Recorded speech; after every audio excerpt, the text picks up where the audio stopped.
Wow. And a very good afternoon on a Friday, 24th day of the month of May 2024. Mo kí gbogbo wa pé a tún káàbọ̀ sórí ètò ti Yoruba Nation Self-Determination as we continue our campaign, as we continue our quest, and as we continue to enlighten and educate ourselves on all the reasons in the world why the Yoruba people should have an independent country. Mo kí gbogbo àyìn olólùfẹ́ wa káàkiri gbogbo ibi tí ẹ bá ti ń darapọ̀ tí ẹ ti fẹ́ gbọ́ wa ní àsìkò yìí. Mo tún kí wa pé a máa tún káàbọ̀ sórí ètò ti ọ̀sán yìí. A tún káàbọ̀ sórí ètò tí a máa fi ṣíra wa ní ọkàn kúrò látara ìlú tó ń pè ní Nàìjíríà. Orúkọ tèmi ò yí padà, tí gbogbo ọmọ Yorùbá mọ̀ sí OLAYOMI KOIKI, tí mo jẹ́ ìkan náà àwọn gbòógì sọ̀rọ̀sọ̀rọ̀ nípa bí ìran Yorùbá ṣe máa tú kúrò nínú oko ẹrú Nàìjíríà. Ẹ jọ̀ọ́ bí ẹ bá ti ń wọlé ní méjì mẹ́ta, ẹ máa bá wa ṣe kíni, ẹ bá wa máa pín ètò náà, ẹ bá wa sọ fún gbogbo ẹni tí kò tí ì mọ̀ pé a ti wà lórí ètò pé kó darapọ̀ mọ́ wa kí a jọ sọ̀rọ̀ nípa Yoruba Nation Awareness Continues. Nítorí wọ́n ní bí a bá pọ̀ lórí ètò, òun náà ló máa jẹ́ kí ìrìn àjò yìí kó tètè yá ju bí a ṣe ń fẹ́ lọ. Nígbà wo la máa gba Yoruba Nation? Ìyẹn kù sọ́wọ́ ọba Elédùmarè, ọba àjọkẹ́ ayé àṣàkẹ́ ọ̀run, ọba tí ó ní wá tó dá wa, tí a dẹ̀ ń dúpẹ́ pé ní wákàtí ní àsìkò yìí ó fún wa ní gbogbo tá à ń fẹ́. Mo ti wà live ṣé kò urgent. So gẹ́gẹ́ bí gbogbo yín ti ṣe mọ̀ pé Koikimedia òun náà ló máa ń gbé gbogbo bó ṣe ń lọ wá fún gbogbo ọmọ Yorùbá. So ẹ jọ̀ọ́ bẹ́ bá ṣe ń wọlé méjì mẹ́ta, ẹ máa bá wa pín ètò náà. A ṣe ń fẹ́ lọ náà tó ní mo kí wa. Bẹ́ẹ̀ wà bá di méjì yóò dogun. Méjì bá di méjì. Tá a bá fẹ́ takun yóò díje. Ìdí àti abárè tí àwọn ọmọ Yorùbá lábẹ́ àkóso olórí oko káfàtà. Bàbá wa Emeritus Ọ̀jọ̀gbọ́n Bánjí Akíntóyè ṣe ṣàgbékalẹ̀ ètò kan àrà ọ̀tọ̀ tí a ń pè ní Ẹ̀wá Ọ̀rànmíyàn láti tẹ́ ìṣòro kò pọ̀ kò kéré lórí ọ̀rọ̀ olówó dé gbogbo. Ẹ̀wá Ọ̀rànmíyàn mẹ́wàá la ó máa san lóṣooṣù. Èyí lọ́wọ́ ìlú tá a bá wà tó jẹ́ wípé tí àwọn ará Amẹ́ríkà bá ti ń san $10 ni àwọn ará Canada ó máa san $10 ní ará London ó máa san £10. Àwọn ará Europe ó máa san €10. Tí gbogbo àwọn tó wà nílẹ̀ Yorùbá ó sì máa san $10 àti bẹ́ẹ̀ bẹ́ẹ̀ lọ. Ká má fàkókò ṣòfò. Ètò àkójáde àti ìfilọ́lẹ̀ Ẹ̀wá Ọ̀rànmíyàn yìí máa wáyé lọ́jọ́ àbámẹ́ta ọjọ́ 12 nínú oṣù karùn-ún tó bá ti di gẹ́gẹ́ aago 7 àṣálẹ́ Yorùbá Homeland Time lórí ẹ̀rọ ìtàkùn ayélujára Zoom pẹ̀lú meeting ID 846-608-9806 tí password sì jẹ́ TBA ní capital letters. Bákan náà la máa ṣàfihàn lórí Yorùbá World Media àti gbogbo ìkànnì tó sọ̀rọ̀ sókè fún ìjàngbara òmìnira Yorùbá. Ẹ̀wá Ọ̀rànmíyàn. A pe fọ́ǹdì ní Ọ̀rànmíyàn Ọ̀rànmíyàn. Kí ni di 10 káfíìsì yẹn ni pé ibikíbi tó bá ń gbé lórílẹ̀‐èdè ayé, ibikíbi tó bá ń gbé nǹkan tán bá owó tán bá ná bẹ̀ mẹ́wàá náà ló máa fi sí. Tó bá ń gbé Nàìjíríà $10 lóṣooṣù. Tó bá ń gbé Amẹ́ríkà $10 lóṣooṣù. Tó bá ń gbé Britain £10 lóṣooṣù. Tó bá ń gbé Europe €10 lóṣooṣù. Bẹ́ẹ̀ ni káàkiri ayé pátápátá. Àwa Yorùbá rẹ̀ káàkiri ayé kò sí ìlú tá ò sí. So nǹkan tí a fẹ́ fìdí ẹ̀ múlẹ̀ níjọ́ Sátidé yìí ni. Fún ẹ̀kúnrẹ́rẹ́ àlàyé síwájú sí i tàbí láti san owó ẹ̀wá tí ń lóṣù yìí, ẹ kàn sí bàbá wa Sam Oyèbáyọ̀ tí wọ́n jẹ́ YSDM Head of Finance lórí fóònù nọ́mbà wọn +44 793 959 3673 tàbí kẹ́kàn sí wọn lórí sam.oyebayo@ysdf.org. Ẹ̀wá Ọ̀rànmíyàn lájìjọ pọ̀wọ́pọ̀ àgbè lárugẹ. YSDM pẹ̀lú Yorùbá World Media náà kéde lórúkọ gbogbo ọmọ Yorùbá pátápátá. Àwọn ọmọ Yorùbá ni àwọn ọmọ Odùduwà. Ayé wa o.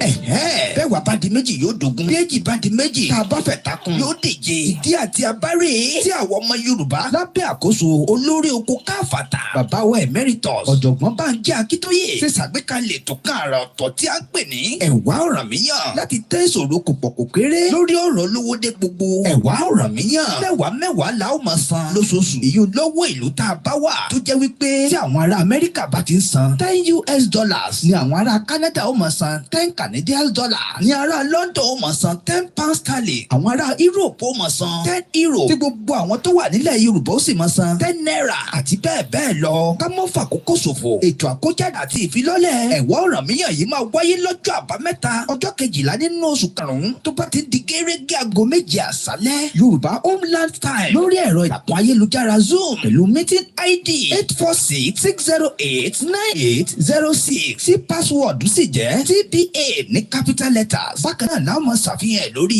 Yorùbá World Media àti gbogbo ìkànnì tó sọ̀rọ̀ sókè fún ìjàngbara òmìnira Yorùbá ẹ̀wá Ọ̀rànmíyàn. a pe fọ́ǹdì ní Ọ̀rànmíyàn Ọ̀rànmíyàn kí ni di ten káfíìsì yẹn ni pé ibikíbi tó bá ń gbé lórílẹ̀‐èdè ayé ibikíbi tó bá ń gbé nǹkan tán bá owó tán bá ná bẹ̀ mẹ́wàá náà ló máa fi sí. tó bá ń gbé Nàìjíríà $10 lóṣooṣù, tó bá ń gbé Amẹ́ríkà $10 lóṣooṣù, tó bá ń gbé Britain £10 lóṣooṣù, tó bá ń gbé Europe €10 lóṣooṣù. bẹ́ẹ̀ ni káàkiri ayé pátápátá àwa Yorùbá rẹ̀ káàkiri ayé kò sí ìlú tá ò sí. so nǹkan tí a fẹ́ fìdí ẹ̀ múlẹ̀ níjọ́ Sátidé yìí ni. fún ẹ̀kúnrẹ́rẹ́ àlàyé síwájú sí i tàbí láti san owó ẹ̀wá tí ń lóṣù yìí ẹ kàn sí bàbá wa Sam Oyèbáyọ̀ tí wọ́n jẹ́ YSDM Head of Finance lórí fóònù nọ́mbà wọn +44 793 959 3613 tàbí kẹ́kàn sí wọn lórí sam.oyebayo@ysdf.org. ẹ̀wá Ọ̀rànmíyàn kájíjọpọ̀ wọ́pọ̀ kágbé lárugẹ. YSDM pẹ̀lú Yorùbá World Media náà kéde lórúkọ gbogbo ọmọ Yorùbá pátápátá. A very good afternoon and welcome. I have nothing new to say. People are hungry. Let them die. It's their fault. Yeah, I'm supporting Tinubu 100%. You're supporting Tinubu. 100% to deal with Nigerians. People like you. So that when next election comes, I will now see whether when people bring money, you will vote for them or you will do your conscience. Well, election is not the solution. Dissolution is actually the solution to the problems that we encounter in the present day Nigeria. So I welcome you into our live discussion. Nigeria is somewhere, just somewhere around, that's Nigeria, according to the map. So it is somewhere around there. Niger, up there, Chad, we have Benin Republic, Mali is up or down, and we have Cameroon, which is close to the eastern part of what is known as Nigeria. Is the continuation of our discussion from where we stopped. We have not dealt with it as much as enough. So, Ama bẹ̀rẹ̀ níbi tí bàbá wa Professor Bánjí Akíntóyè tó ní kí a máa fi educate ara wa. And what we're going to be discussing is the path to prosperity in our ORILEEDE Yoruba. We need a nation with proud roots and proud history. It's a 95-page, just one topic, lashing treat. Until I'm satisfied, then I'll move to the next one. But for now, we will hold on to the first one. But because our history and background is very, very important, I know many of you are not concerned about your history, but I am concerned about my history. And maybe we should listen to Jonathan, the former president, and then after that we play the anthem that we kickstart the program. Thinking about how we've been having this conversation about the unity of Nigeria. And I reflect back at some of the prominent statements made by some of our founding leaders. And I feel that probably this would help us to have the conversation on the Nigerian unity. I just brought four, not to bore you. First, and I quote, not my statement, Nigeria is not a nation. It's a mere geographical expression. There are no Nigerians in the same sense as there are English, Welsh, or French. The word Nigerian is merely a distinctive appellation to distinguish those who live within the boundaries of Nigeria from those who do not. This is accredited to Chief Obafemi Awolowo, the former Prime Minister of the Western region. The second one, and I quote, it is true that we politicians always delight in talking loosely about the unity of Nigeria. 60 years ago, there was no country called Nigeria. What is now Nigeria consisted of several large and small communities, all of which were different in their outlooks and beliefs. The advent of the British and that of Western education has not materially altered the situation, and the many and varied communities have not knit themselves into a composite unit. This is accredited to Sir Amadou Bello, former Premier of Northern Region. The third, and I quote, since 1914, the British government has been trying to make Nigeria into one country, but the Nigerian people themselves are historically different backgrounds in their religious beliefs and customs, and do not show themselves any sign of willingness to unite. The Nigerian unity is only a British intention for the country. So now that we know that it is only the British intention, ìbéèrè tí mò ń bi gbogbo ọmọ Yorùbá and many Nigerians is, if Nigeria is only the British intention, and I have multiple cameras, so my eyes is moving because I am not talking to one platform. We have about almost 10 or 12 platforms that is running. If you're not comfortable with a particular platform, you can switch to other one. The only platform that is not turned on is the Mix LR. But apart from that, I hope you can hear me loud and clear. Mama kick delay the broadcast. Please don't, I have said it, don't ever tell me, oh, Yoruba Nation Lanshi, Yoruba Nation came so. If you thought it's so Yoruba Nation, you can go to that platform and sit there and listen to it. I am not talking to you alone. I am engaging international audience, people from around the world that I want them to know and be proud of who we are. So when I speak in English, I am actually communicating to our non-Yoruba followers, friends of the Yoruba people before the British created that contraction known as Nigeria. So as we go into the program, Tinubu is a weak element, but we will be telling you why Tinubu is a weak element. 1 year of a failed, corrupt government, the APC, that is not going to make your life better. You will be in the poverty stage for a very long time because APC is just the same as PDP. Pension is not being paid. Salary is not being paid. Our wages, healthcare, all these are all the reasons why we say that Nigeria is a zoo and nothing can change that world. It will remain a zoo until we come out of it. Sometimes people say, hey, were you not born in the zoo? Well, it is a zoo. And that is why I want to come out of the zoo. Idiot.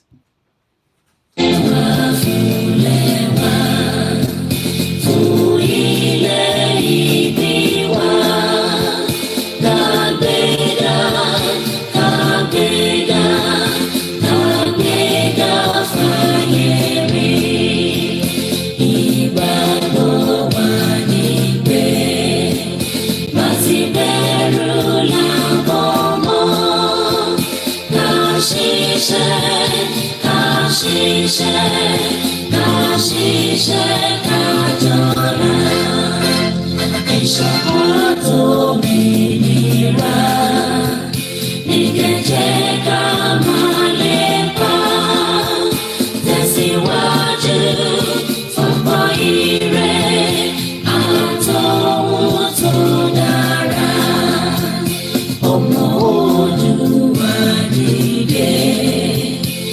sípò ẹ̀tọ́ rẹ̀, ìwọ ni ìmọ́lẹ̀ gbogbo adúláwọ̀.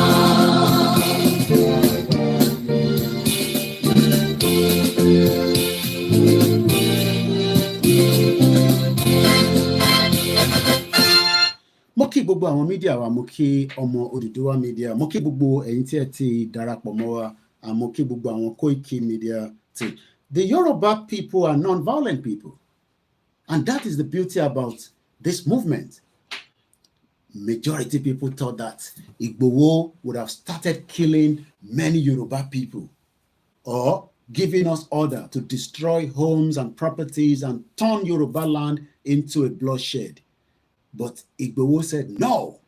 Baba Akintoye said, no. That is not how we will get our country. We want a country, there's no doubt about it. But ọ̀nà tá máa fi gbà òun kọ́ nìyẹn. It will remain non-violent, and that is exactly what we are doing. To educate ourselves, more education, reasons why Yoruba needs to be out of Nigeria. And that is exactly what we are doing. Coming up to 2:29 p.m. local time from London. Let's start with this. Maybe blue check.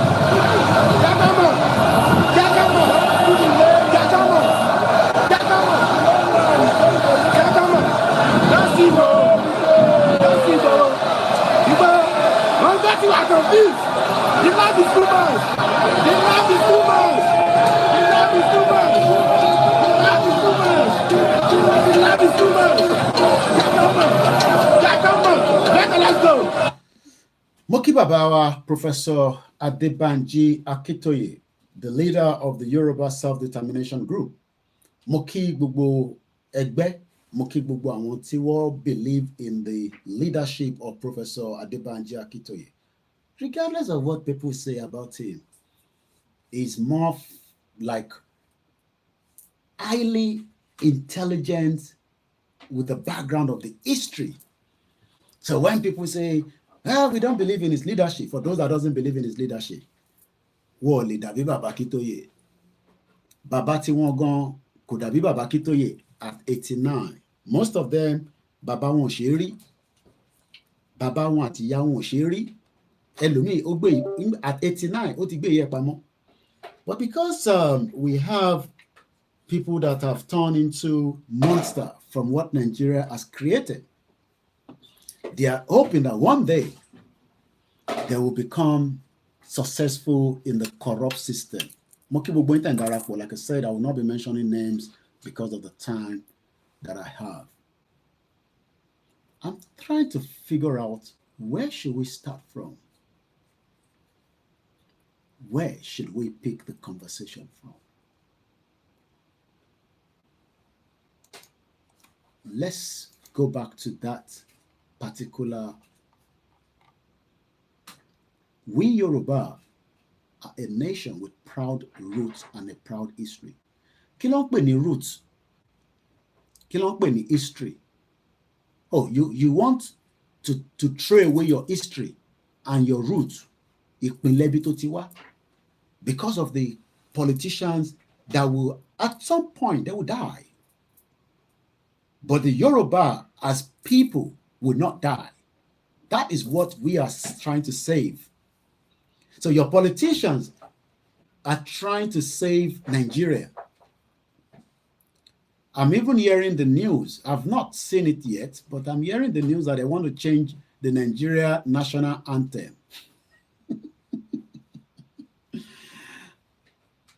They can feel it, that country is collapsing.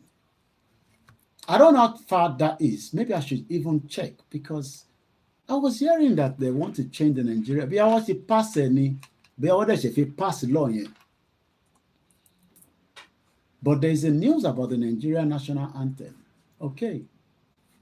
Out of every problem that is facing Nigerians at home and abroad, in the last hours after my broadcast at about 6 in the morning, I've been inundated with many Nigerians, Yoruba background, that have got one problem or the other in the United Kingdom. Multiple different problems. Like I said, most of them are not for public consumption. But these are what I'm dealing with. With the new, I will call them JJC. I want to share OLAYOMI. I pray that British will give you a visa, whether on a COS, whether on a student, whether on a scholarship or a visit. Well, I've just been updated that that has been passed in the parliament. Out of all the problems facing Nigerians, many Nigerians have arrived in UK, where I live, from outside London to within London. They are now stuck in here. They've sold their properties. They've sold a lot of things to get to this country. But it has not been as it is planned. How lawmakers accelerate past the bill to change Nigeria national anthem, a country that is going into the drain, a country that we will pack everything known as Nigeria. I am not talking about the Yoruba land, because the Yoruba land is our territory. Our land territory, it belongs to us. But that name, your banks will change that name at some point in the future. They will destroy everything known as Nigeria. It will not come back again in the history that I am living. Koiki is not going to happen. You would have died. I will still be alive if you are one of those that doesn't believe in it. Because when the British were doing their nonsense to colonize us, some people died that did not believe that the British could. Do you know that the British Empire was so massive and big that they were able to capture multiple countries around the world? And that lasted for 200 years. So what lasted for 100 years of Nigeria will collapse. Something will make it to collapse. Your problem is that you are not ready to allow Nigeria to dissolve, because your politicians are more concerned ní gbogbo tó ń ṣẹlẹ̀ ní Nigeria àti tó ń ṣẹlẹ̀ sí Nigerians ní gbogbo àgbáyé lénìí. The national anthem bill was passed yesterday. Today is Friday, and I'm reading the paper from the Premium Times. After it's killed the first, second, and the third reading at this, why are they not doing something that will also checkmate them as our representative, quote and unquote? Wọ́n ṣe ṣèyí tó jẹ́ pé wọ́n máa tètè pass bill yẹn so that your life could be better. They are not going to do that because they are not interested in that. They are more concerned. Maybe owó kan fẹ́ jáde níbẹ̀, but who is actually sponsoring this bill? There is an APC House leader, Julius Invobere, or whatever his name is. He's an APC from Edo State. Edo, as we know, can be on its own as a nation. And don't tell me it's a small state. It cannot have a nation. Gibraltar is a British territory with less than 40,000 population. They have their own system of government. Welcome to the program. The bill, as we know, was sponsored by the House leader, Julius of APC, titled Act to Provide for the National Anthem of Nigeria and for the matters related, was given a speedy passage during preliminary. I hope this is not part of what Prince Harry came to do. Because you will be wondering that gbogbo tó ń ṣẹlẹ̀ ní gbogbo Nàìjíríà lénìí níbi táwọn èèyàn sọ pé wàhálà ń bẹ o, eléyìí ṣẹlẹ̀ o, eléyìí ṣẹlẹ̀ o, intole address and pass it as swiftly as possible is the national anthem. Látara kíni? There is always an hidden agenda for something. President Bola Tinubu has in the past advocated the adoption of the old national anthem in place of the current one. So Tinubu, I told you, is a weak element. President Bola Tinubu is a weak element in support of the Northerners against Irantie. But let me tell you, gbogbo ọmọ Yorùbá that believe in the Aṣíwájú Bola Ahmed Tinubu, it is good to believe in him. But the Yoruba people are bigger than him. And the Yoruba as a whole indigenous people is much bigger than Tinubu, because the whole of Tinubu will only last 8 years as the president. And then what happened after that? Kí ló máa ṣẹlẹ̀ lẹ́yìn yẹn? Tí Tinubu bá parí ìjọba tiẹ̀ tó ṣetán, kí lẹ̀yin rò pé ó máa ṣẹlẹ̀? What do you think is going to happen when Tinubu completes his tenure? He will return to Babylon as a richer man after a lot that is happening. And I will tell you that if by Nima Jokosi, and people will tell me with fact what happens when Tinubu that owns toll gate. Remember the NSAS, the Lekki toll gate. Do you know how much they were making in a day? This is not a beer parlor conversation. This is a conversation from the person that works right 7 to 7, 7 in the morning to 7 in the evening in the 22 toll gate. They were making 22 million naira every day. And we know that Tinubu owns the Lekki toll gate, where many Nigerians, the same national anthem, I hope, okay, maybe the old anthem went with the blood of those Nigerians that were massacred at the Lekki toll gate. So maybe what it differ from one, be what it ríran sí wọn pé ẹ jẹ́ lọ change anthem yẹn kí Yorùbá nation àti Biafra àti Arewa àti àwọn ìjọ tó ń béèrè fún ẹ̀tọ́ wọn kó má bàa bọ́ sí. Because we know how these things work spiritually. Change that national anthem so that that would change certain things from the spiritual realm. You don't have to believe me on that. That is just my own assertion of things. Because I am wondering, out of all the magnitude of problems tó ń ṣẹlẹ̀ ní Nàìjíríà lénìí, gbogbo tí president àti àwọn ọ̀ràn ẹ̀ rí tí wọ́n rí òun ni pé the national anthem. The national anthem, out of all the problems. But ìwọ tó jọmọ Yorùbá tó ń sọ pé Yorùbá nation wo ló ń sọ̀rọ̀ ẹ̀? I hope that during this government wàá rí tí ẹ ṣe níbẹ̀ o. Ó lè ṣàmì sí o. I don't know how that is going to happen. But however it's going to happen, that is your own cup of tea. But one thing is, to get away out of that nonsense national anthem, because that, for us, is nonsense.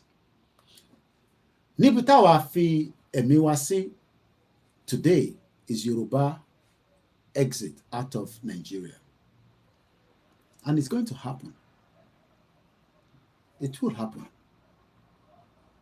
How it's going to happen is that things will fall apart swiftly, fast, in that zoological country known as Nigeria. Àwọn nǹkan kan ó máa break. Àwọn nǹkan kan máa ṣe kí ni? Ó máa break. Kò sólówó tó lè dá dúró. Kò sí babaláwo tó lè dá dúró. Kò sí oníṣègùn tó lè dá ọ̀rọ̀ pé Yorùbá kò ní lọ, wọ́n lè dá dúró. Wọ́n lè delay for a while, but they cannot stop it. Oh yes, they can delay it. The current administration and all the corrupt politicians would deceive Nigerians again pẹ̀lú àwọn the colonial masters that served the interest of the politicians, they will start telling you that if Tinubu is not working very well, when it comes to 2027, get another person and vote them in. That was what you were told in 2023. Get your PVC. Your PVC will bring the better Nigeria. In 2011, Tinubu, as the leader of one of the main opposition parties, called for the adoption of the anthem in place of the current one.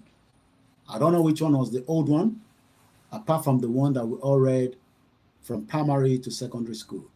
But actually, I better see understanding it was all lies. It was lies.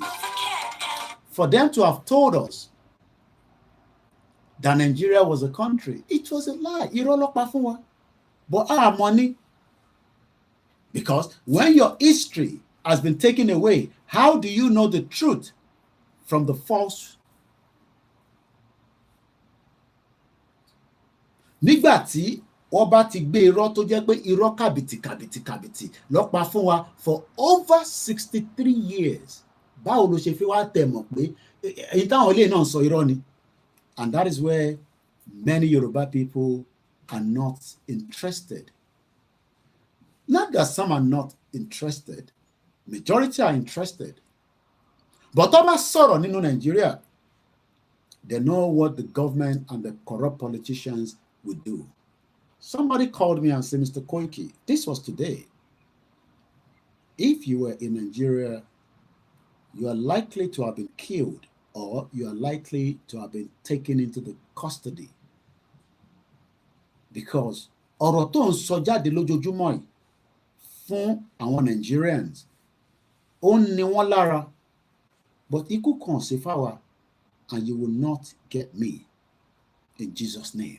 You will try, but it will not happen. Because the voice, Koikimedia, will be used to liberate the Yoruba people, plus all other media that believe in self-determination. Let's come back to the good news. Path to prosperity. Kí ni meaning prosperity? You have been told that there's prosperity for you in Nigeria. Are you still sure there is prosperity for you? You better wake your mind up. Ó jẹ́ tètè ya lajú ẹ sílẹ̀ pé kò sí prosperity fún wọn nínú Nigeria, because it is deliberately the creation of Nigeria. It is not for our own interest.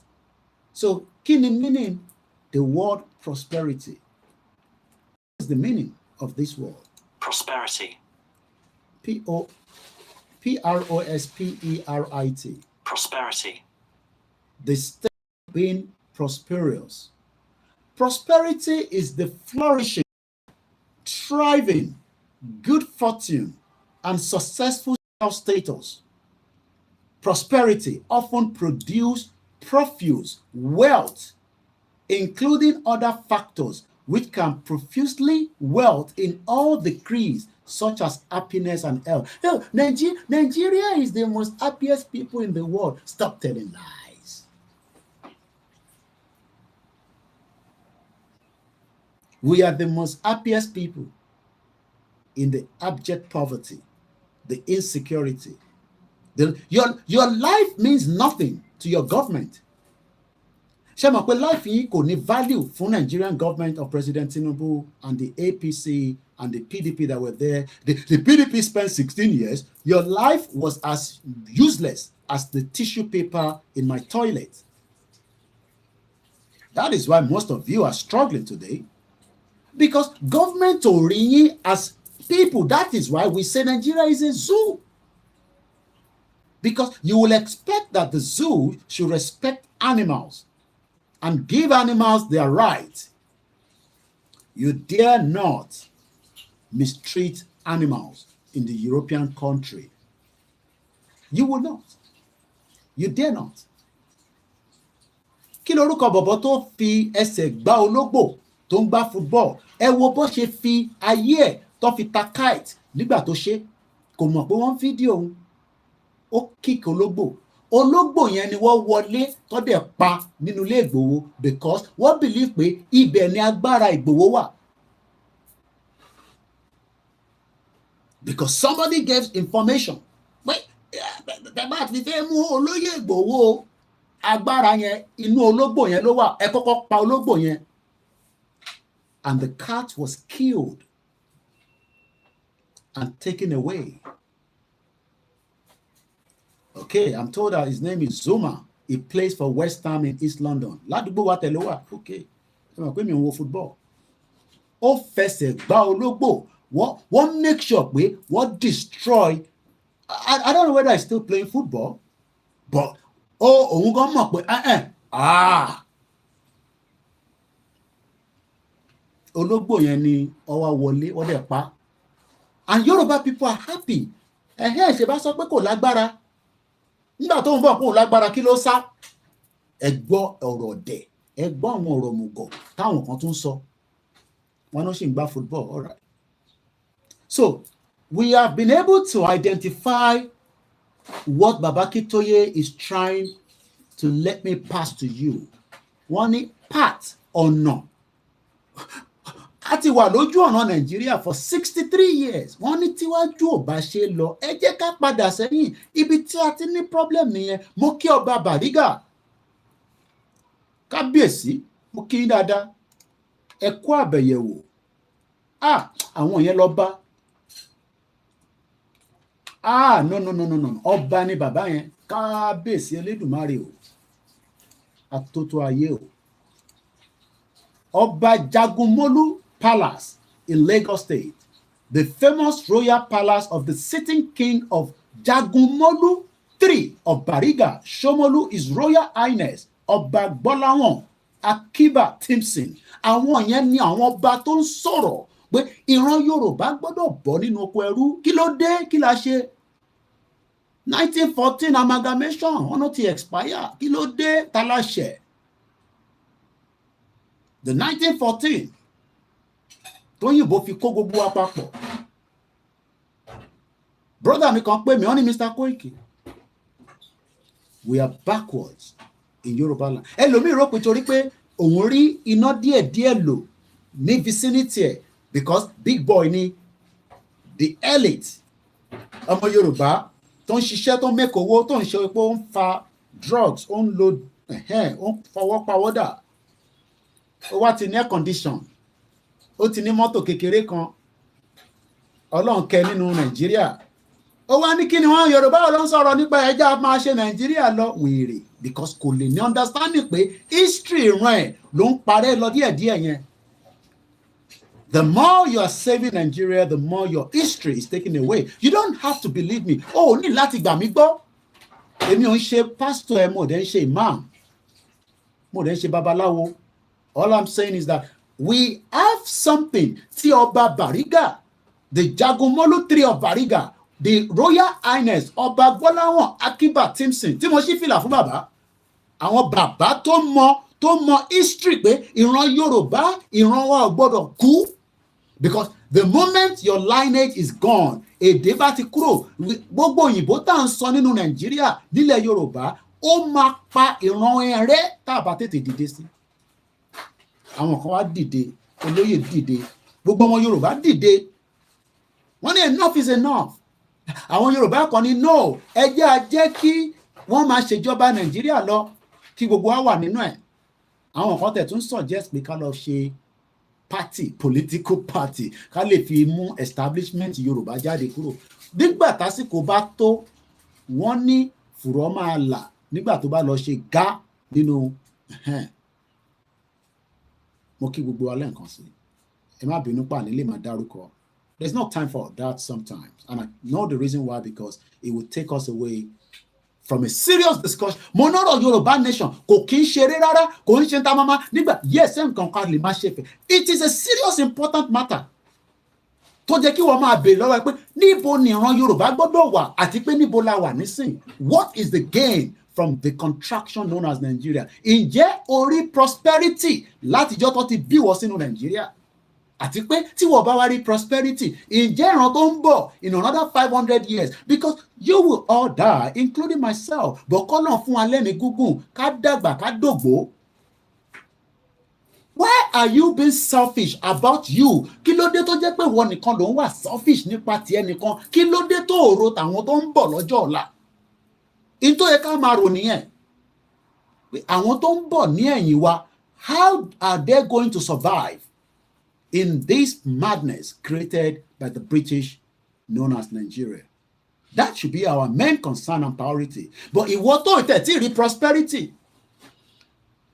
One of my auntie in Nigeria, ẹ mọ̀ fáwọn Yorùbá, a ní auntie, a ní sister, bá àtẹ mọ́ra rí auntie náà ní gbogbo wa. Wọ́n ní Koiki, in tó jẹ́ káwọn dá sọ̀rọ̀ Yorùbá nation, mo bẹ́ẹ̀ ni bá mi ṣètò lórí pension tí wọ́n fi ń jẹ àwọn mẹ̀kúnnù ní Nigeria. The pension of the elderly people that have worked all their lives serving Nigeria. Auntie mi ní Koiki, bàbá mi jìyà kò rí owó pension gbà. Ó ṣiṣẹ́ pẹ̀lú federal government for more than 30 years plus. Kò rí owó yẹn gbà. He died. Wọ́n wá ní kó tó kú, ó wá náà wọ́n wá concerned nípa the next generation, but the next generation are here abusing us every day. Why are you going to sit in UK and be calling Nigerian zoo? Ìwọ tẹ̀ tí ríṣẹ́ nísìn, you have left university, ó ti ṣe tán ní polytechnic, ní technical school, POS ló ń ṣe, òun wọ ọ̀kadà, òun wa márúwá. Ṣé ìtàn wà ní advanced country nìyẹn? Ó mọ̀ pé àwọn ìlú olórí burúkú ló máa ń lo kẹ̀kẹ́ tó fi ń ṣe transportation. Tó bá fẹ́ wà civilized, ó ní máa fi ọ̀kadà máa fi move àwọn èèyàn from point A to B, látèkìtì dé Kwara dé Kogi dé Ọ̀ṣun. Ẹ wá ń wọ ọ̀kadà kiri, ó wá ń gbóná ní gbogbo ìsàlẹ̀, ẹ wá ń wẹ̀tẹ̀ pẹ̀lú omi tútù. Bàbá yẹn ní tá bá wa mọ́tò tá wa micra títí gbogbo ẹkùn á máa gbóná. Ẹ má bínú fọ́rọ̀ àlùfànṣá yẹn, ó ṣọ̀sán Friday.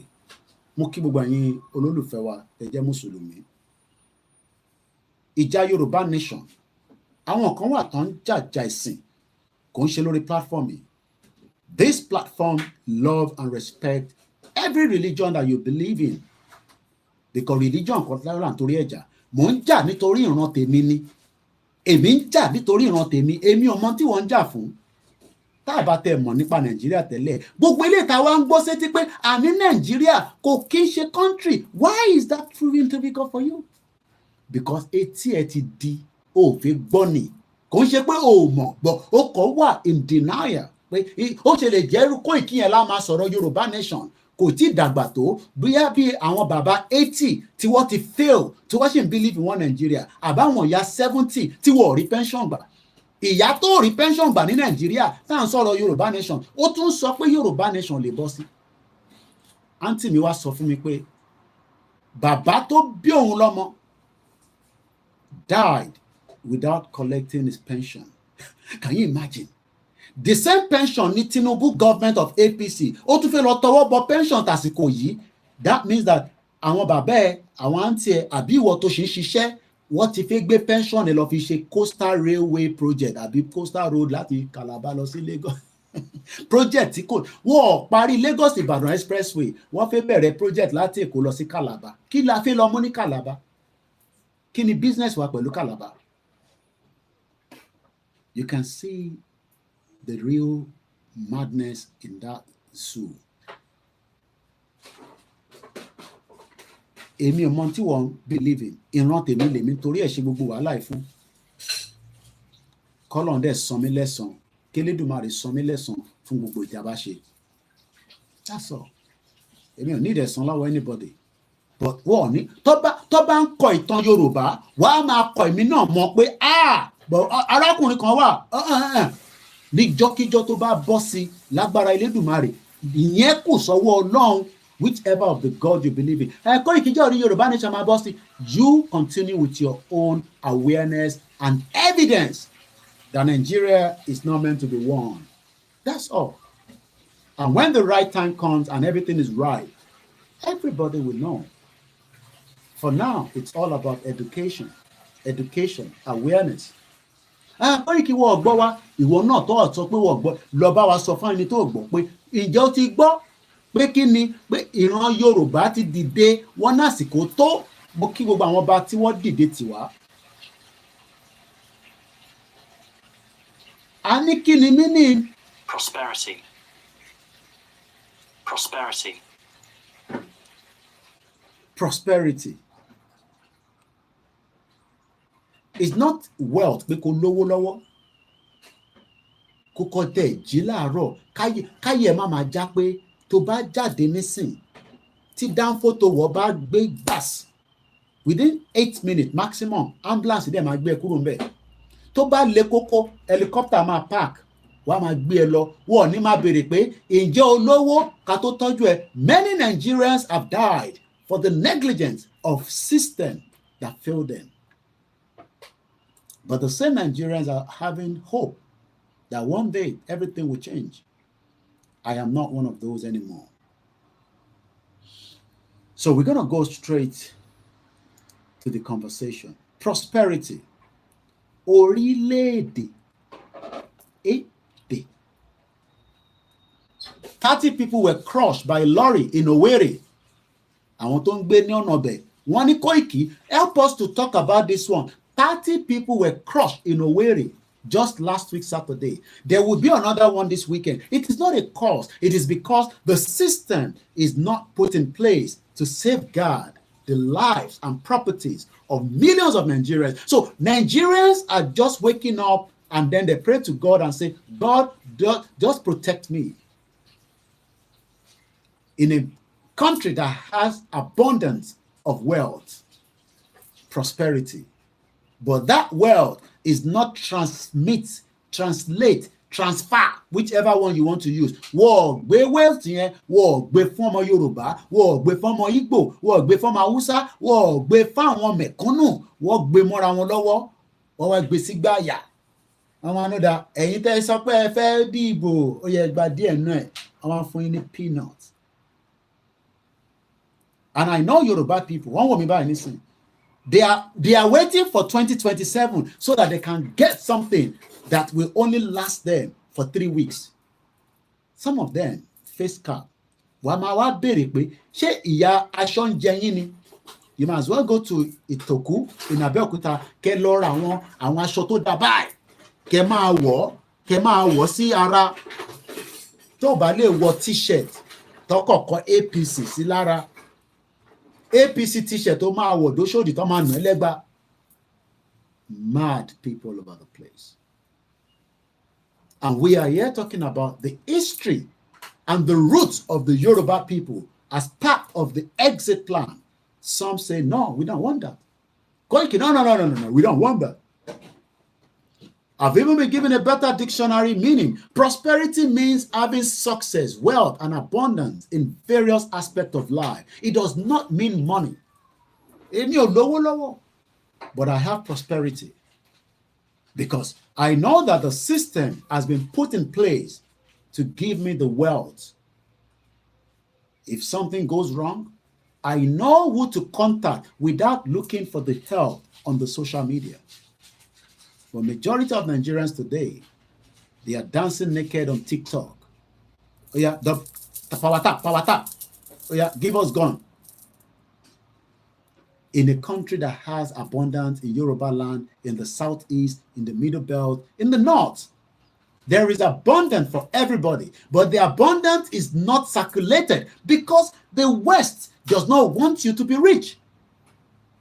That is why they lambast you with the IMF, they give you loan. Nigeria has been locked that until the dissolution of Nigeria, nobody will have prosperity. You will struggle. You will kill yourself. Some of you will buy. Please don't commit suicide. That's all I will say. A young girl committed suicide somewhere, I believe, in the East because of the pressure from the zoo country, from our lecturers. Bóyá lecturer yẹn fẹ́ désàlẹ̀ yẹn, ó fẹ́ lọ wo ohun tó wà níbẹ̀ tí kò kàn án. Because you have no right under the skirt of any woman. Tó kìí ṣe ìyàwó ẹ̀ tó dẹ̀ ṣe girlfriend ẹ̀. If it's your girlfriend tó bá wùn kó gbé sókè kó wọ́ sísàlẹ̀. But when it's not yours, you respect those females, women. Fúlàní ṣe tiẹ̀, wọ́n ń bá wọn sùn, wọ́n ń gé oko, wọ́n ń fi oríṣiríṣi ṣe wá nínú igbó. Gọ́ọ̀mẹ̀ntì ṣe tiẹ̀, wọ́n ń maltreat àwọn èèyàn. Ọmọ yẹn wọ́n náà wá lọ ṣe kí ni, ó lọ parẹ́ látara pé lecturer ń fún ní pressure kò jẹ́ kó pass exam. Ṣé àti mọ̀ pé ìdí tó ṣe jẹ́ pass exam pé because lecturer yẹn fẹ́ dé ìsàlẹ̀, ọmọ yẹn wá sọ pé no, èmi ò ní gbà, ò ní gbà, èmi ni lecturer bíbá.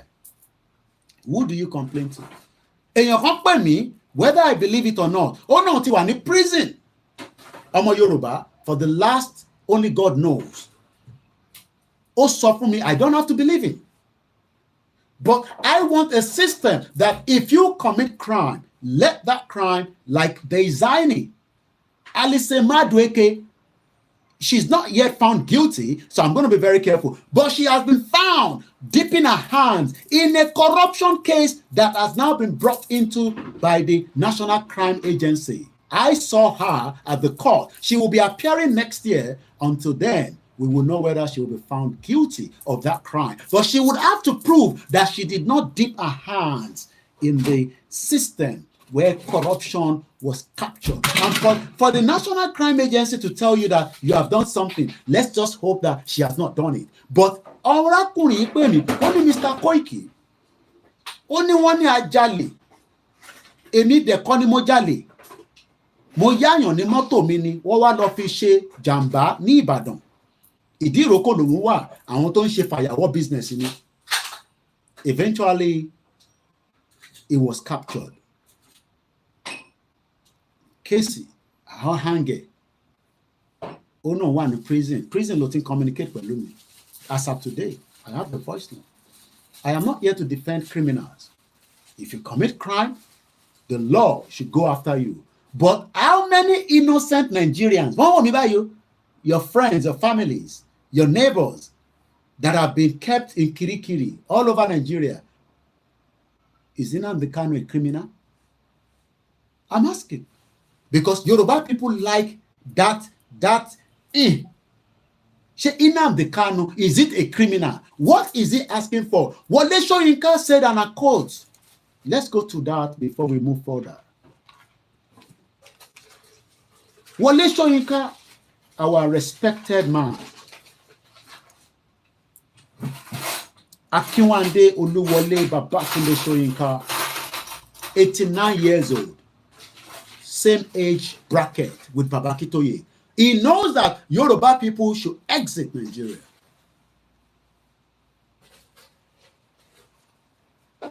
But that is not where we're going. Wole Soyinka was in the news today, or probably maybe yesterday, or the news was picked up. I think it was yesterday. And let's use Sahara Reporter, even though many outlets have picked it as well. Let's hear what the Nobel laureate, our proud Wole Soyinka, ẹja gbọ́n kan tó sọ nípa Nnamdi Kanu.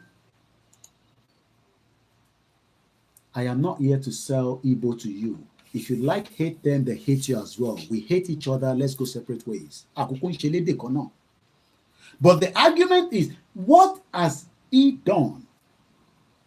I'm talking about Nnamdi Kanu. He's not a secessionist.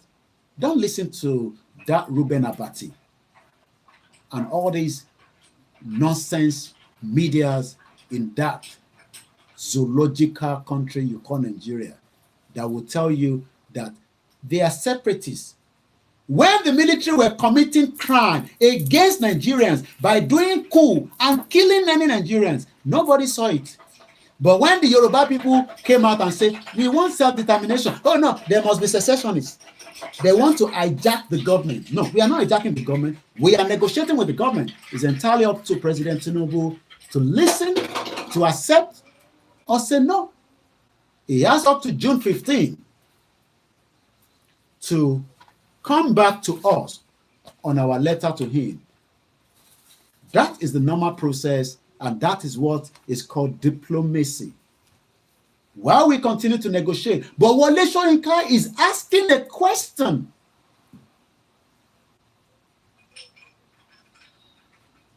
He's asking a question. He is only buried on big Tinubu. And I hope he can tell Tinubu, because we know that Soyinka has access to Aso Rock. Maybe this is what he needs to. Look, Nigerians are thinking that Nnamdi Kanu is in the DSS custody. Nothing can happen again. We have locked him away after Buhari kidnapped and renditioned him back to Nigeria. I bet you that we are just going to get more problems in the near future. I don't know how soon.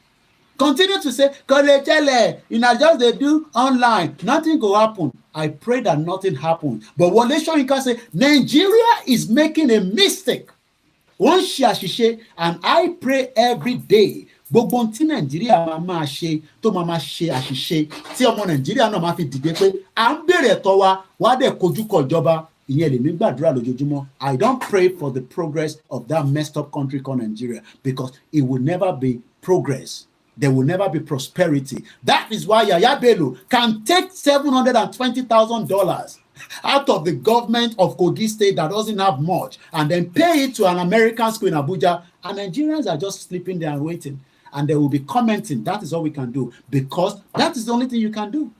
But when the right time is right, Moki sister mi show ekoribe ekabo soreto adekushe takuntakun. And also to all our medias that are listening, probably work off a comment. I do so sometimes, I under the program, but because sometimes you just don't want to let distraction of your, and don't share program, so I just leave them. Tibade if you appreciate one, my comment. So Moki sister will share a Koribe. Wole Soyinka sọ pé Nigeria òun ṣe mistake, òun ṣe àṣìṣe by keeping tóun di Nnamdi Kanu sínú prison of DSS. Mo ní tí iwájú ò bá ṣe lọ, ẹ jẹ́ á padà sẹ́yìn ọmọ Yorùbá. Ìta ń béèrè fún ẹ̀tọ́ wa ní lábẹ́ òfin àgbáyé, but kò likely pé Tinubu máa fún wa, kò ní fún wa, àti kọ lẹ́tà sí. Ó kù sí lọ́wọ́.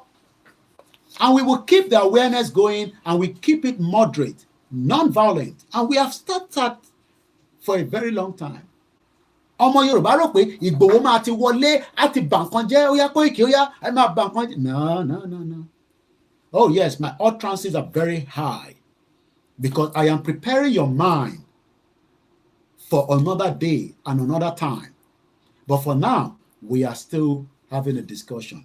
And we expect you as Yoruba people, ẹ jẹ́ ká lọ máa fi owó sínú ibi tó ní ká fowó sí, not my private account, not contribution to me. It is a contribution to the YSDM called 10 Mewa. Donate so that we can have enough fund. Kò sí nǹkan tẹ́ fẹ́ ṣe láyé tẹ́ ẹ̀ need the fund. Ìyẹn làwọn olóṣèlú náà ṣe ń jí owó tó pọ̀ so that wàá lè fi suppress wa ní 2027. If you think that there's no corruption already in this messed up government, you are living in denial, because Tinubu is a weaker element. Kò lè rí gbogbo tó ń lọ nínú Nigeria. How can Nigeria? No, it is too big, because if it's not big, how come to rí prosperity? Oh, Nigeria is not big, Koiki. America is okay, it's big. They are working together. India is no. Nigeria is not giving you prosperity. Oh, rí àṣeyọrí ṣe nínú Nigeria. Kí ló wá ń force rẹ̀ fún ní Nigeria? That should be the question tó yẹ kó máa bí rẹ̀. Soyinka ní, Nigeria, 89 lèmi, kọ́lọ́n jẹ́ ìdàgbà kí túbọ̀ dògbó sí. Àwọn tó ń bọ̀ lẹ́yìn, tẹ́ ẹ̀ bá yanjú ọ̀rọ̀ Nnamdi Kanu, àwọn tó ń bọ̀ nígbà. Simon Ekpa ò ní gbà ni mo sọ fún yín. It will be the monster that you don't want. I don't know their plans. I am not in their system. But I can tell you that the Biafra are not going to allow what took place in 67, 68, up to the 3 years the British in back Biafra jà wọ́n wá ń lo Nigerian government as the proxies. As in 1960, àti wà ní 2024, the world is much more open. We have exposed too much of Nigeria that the world is now also worried. America is concerned about the breakup of Nigeria because they can see that it's going to happen when it nobody knows. Máa sọ pé kò lè ṣẹlẹ̀. Wàá rí pé Boko Haram tó ń disturb yín bó ṣe sọ pé kò lè ṣẹlẹ̀ nìyẹn. Lẹ́ni nísìn ẹ lè rìn 300 miles. If you don't know what 300 miles is, maybe 300 kilometers. In the last few days, I've been a little bit outside London, like I said, doing my own little journalism work. And each time, tí bá wà lórí motorway, tí mo wà lórí M12, M23, ADIS, EDA, mo máa wò pé ṣé bí ṣe ń drive ṣé wọ́n ní kidnap me? It's the psychology of what I see all the time in Nigeria, how people are being kidnapped and taken into the forest. So sometimes tí bá ń drive máa pé ṣé Fúlàní ò ní jáde pẹ̀lú bọn kó kidnap me báyìí. Màá ṣe rántí pé ọmọ ṣe sùúrù ọ̀rẹ́ mẹ́ ò sí ní Nàìjíríà ìwọ wà 3,000 miles away. But UK is also always on the high alert. As I speak to you, àti wà ní number 3 lára márùn the threat level in this country. Ìlú tí mò ń gbé is likely to be attacked by terrorists. Mo ń sọ fún yín ẹ̀rọ pé mò ń ṣeré. British is not joking with them is because ẹ mọ̀ káwa ìran Yorùbá ni wá ẹnu ẹdùn orí bó ṣe ń sọ̀rọ̀ ní UK tó bá ti rí nǹkan tó right ládùúgbò ẹ ọmọ ọlọ́pàá ò sí ní Nàìjíríà because UK is currently under a threat by the terrorists of ISIS tó wà Nàìjíríà, ISWAP tó wà Nàìjíríà, Boko Haram and multiple terrorists wọ́n fẹ́ attack ìlú yìí wọ́n ọ̀dẹ̀ gbé pé Jésù wá gbà wá. They are doing intelligent work and they are hoping that they can nib it and copy and stop it. See it, say it, salted. Tó bá rí nǹkan kan tó ṣe ọlọ́pàá ni kò sọ má pe Jésù ọ̀rọ̀ Jésù kọ́ lélẹ̀. But in Nigeria we have a system that has failed us for 63 years and every day we are here talking. Àwọn kan ní they play bí ẹ̀mí náà máa pa bí àwọn ni time will tell. Because Soyinka ni Nnamdi Kanu if is okay. Number one, Nigeria signed a treaty. You don't kidnap people and bring it back to Nigeria and then wá fẹ́ ṣe ẹjọ́ kí lẹ fẹ́ ṣe. Jump bail kó jókòó sínú ilé kó pa ní 2017 bó ṣe fẹ́ pa Olóyè Ìgbòho ní 2021. Gbọ́ àbí lè gbọ́ yẹn because nífẹ̀ẹ́ àwọn Igbo and I'm not here on their behalf to plead for you to love the Igbos. Soyinka ti sọ̀rọ̀. Ṣé mọ̀ pé wọ́n ní ìtagbàlagbà ń rí ọmọ kékeré ò lè rí òun lọ̀rọ̀ tó ń bọ̀ mò ń ṣẹ́nu kò ní. My mom told me yesterday ìwọ ṣáà máa ṣe education fún wa ìwọ máa educate wa fi tó kù sílẹ̀. Mo fẹ́ máa sọ̀rọ̀ but mo ń kọ́ because mo nífẹ̀ẹ́ ìyá mi. But àgbàlagbà ń sọ fún yín pé ẹ̀ ń kíkùn Nnamdi Kanu ẹ̀rọ kọ́rọ̀ Nàìjíríà kò ní rí ibi tó ń lọ ó máa rí wàhálà ń bọ̀ mo ń sọ fún yín.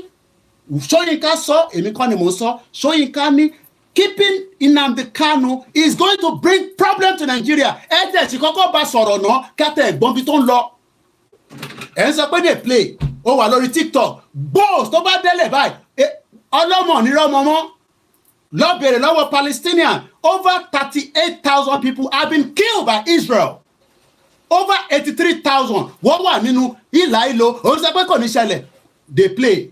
Ó ń súnmọ́ bọ̀ èmi kọ́ ni mo sọ Soyinka ló sọ mò ń kó tẹ̀ ní kẹ má bàa kó tèmi mọ́ because I'm trying to be very careful pẹ̀lú ọ̀rọ̀ tèmi. Ó ń bọ̀ gbogbo wa la máa jẹ breakfast. Máa sọ pé dey play kó wà lórí TikTok ní rí íńtánẹ́ẹ̀tì fi ṣiṣẹ́ mọ́ nígbà tọ́rọ̀ yẹn bá délẹ̀. Abẹ́ Elon Musk bóyá bá wa send the satellite tẹ́lẹ̀ máa fi ṣe internet. Nigeria is making a mistake keeping Nnamdi Kanu. Ẹ rò pé Nnamdi Kanu dàbí ojúkú. Ẹ rò pé Simon Ekpa ní òun ò kí ń ṣe Mandela. Ẹ má fóun ṣe Mandela. Ẹ máa fi orúkọ tòun náà pàtàn ni. Ó lóun ò kí ń ṣe Gandhi. Gandhi ló ń ṣe peace. Gandhi throughout to protest like he was an activist, peaceful means ni. Simon Ekpa ni òun ò kì í ṣàwọn méjèèjì. Ẹ má compare òun ọ̀tọ̀ làwọn yẹn ọ̀tọ̀ lòun. Ẹ máa ní dey play. Àwọn Biafra ń ṣiṣẹ́, wọ́n ń dá owó síbì kan. Ẹ rò pé owó tó ń dá yẹn wọ́n fi ń ṣeré ni. Wọ́n fi ń ra nǹkan sílẹ̀ ni. Mo kàn sọ fún yín ni. Torí pé àwa Yorùbá a máa ń fẹ́ sọ pé Biafra ń ṣiṣẹ́ ní ìlú òyìnbó wọ́n wá ń yọ àfowó wọn wọ́n sẹ́ndẹ̀ sí gọ́ọ̀mẹ̀ntì wọn pé ẹ máa fi tọ́jú nǹkan sílẹ̀ fún wa ìwọ wá ni wọ́n ṣeré ọ̀rọ̀ eré lórí pàṣẹ mo sọ fún yín pé ọ̀rọ̀ Yorùbá nation tá gbé dání kò ń ṣọ̀rọ̀ eré ẹ sọ fún bàbá Tinubu kó bá àwa sọ̀rọ̀ kó bá Biafra sọ̀rọ̀ kò ní láti accept á ti mọ̀ pé weaker element ni Tinubu ṣiṣẹ́ fáwọn northerners ni a ti rí yẹn already àmọ́ kò tẹ̀sí bá wọn sọ̀rọ̀ kí tempo yẹn lè lọ́lẹ̀ díẹ̀ ṣẹ́ni bẹ́ẹ̀ mi ṣe ń gbé yìí tó bá di gbàs lórí M1 ò ní rántí mú pátá kúrò nínú ilé ìwòwò ló máa jáde ló ṣèbí gbà tí ṣẹlẹ̀ tán ní bọ́ǹbù kan explode ẹ rántí gbogbo ilẹ̀ rántí náà inú ìrà làwọn èèyàn wọlé sí nígbà tó ní rí kankan tó bá tẹ̀jọ́ lọ́sàn-án wàá tẹ̀ mọ́ bí tó fẹ́ yà sí tó bá lẹ́jọ́ lọ́wọ́ alálẹ́ tẹ́ ẹ̀ níná tí wọ́n fún yín ní 24 hours live. Oh my God. 2006 ọ̀sán máa rọ̀ bọ́ǹbù tó ń yìn nílùú ẹ̀ ó rí ipò bọ́ọ̀sì ni ẹ̀mí bá lọ eléyìí ń ṣọ̀rọ̀ ṣe torí pé wọ́n wà láàbù no ìyẹn mo ṣe ń dárúkọ ti bíbá iná àsìkò bọ̀ can you open the window properly please mo kí gbogbo alẹ́ nǹkan sí i. Nigeria is making a mistake keeping Nnamdi Kanu in the prison. I am not the spokesman for the Biafra. Mo consulti showing counsel ni. Ẹ mistake. America and Iran, what she negotiate as big one. Do you know that America ni kò jẹ́ kí what change the part helicopter to explode? Àbí tó dẹ̀ crash there, whichever one. Èyí tí Iran president lò yẹn. Èmi ò tẹ̀ mọ́ reason tó ṣì ń lo American product ẹ ti mọ̀ pé èrè rí pàtẹ́rà kí lẹ wá ń drive helicopter wọn fún tẹ́ ẹ lọ sí bòmí kẹrẹ helicopter.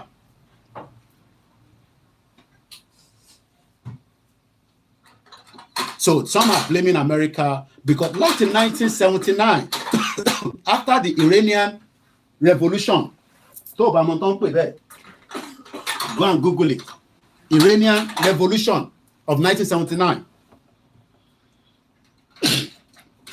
Òun ló change the reason that America at Iran they've gone their separate ways.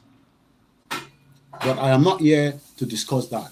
Mo kàn fún yín because part of the history many things that happen tó ń fa gbogbo awuyewuye tó ń lọ lágbàáyé but kò sí bó ṣe lè jẹ́ tó ṣe mọ̀ pé America ṣì ń bá Russia sọ̀rọ̀ even though pé wọ́n bára wọn jà. There are still places that washing bára wọn sọ̀rọ̀ ní United Nations Security Council. So kí Tinubu máa rò pé enemy ni Nnamdi Kanu sí Nigeria. You have to open room for dialogue. Dialogue ni gbogbo nǹkan láti kọ́kọ́ fi bẹ̀rẹ̀. Tí dialogue ò bá lọ bó ṣe jẹ́ kó lọ ló máa ń fa yánpọnyánrin ló máa di orí gbòs lórí M1. So we hope that this government kò ní ṣe the same mistake tí Buhari ṣe. Lè ní ẹ̀bọ̀ ìgbà tí Buhari wà bẹ́ẹ̀ àwọn ọmọ Igbo ṣe kankan àmọ́ plan wọn. We don't know it. But we know that things will change.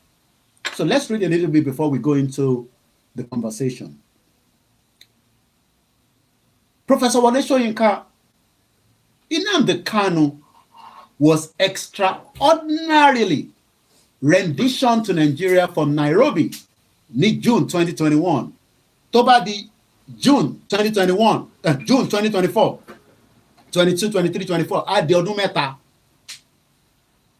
ẹ wá tì mọ́lé wá wá gbé dé court olórí burúkú George àwa ní òun ò jẹ́ kó gba béèlẹ̀ ẹ dá padà lọ sọ́dọ̀ DSS no problem. Mo kí gbogbo ẹ̀yin tẹ́ ń darapọ̀ mọ́ wa mo kí ọmọdé mo kí àgbàlagbà mo júbà àwọn tó láyé tó lọ́run.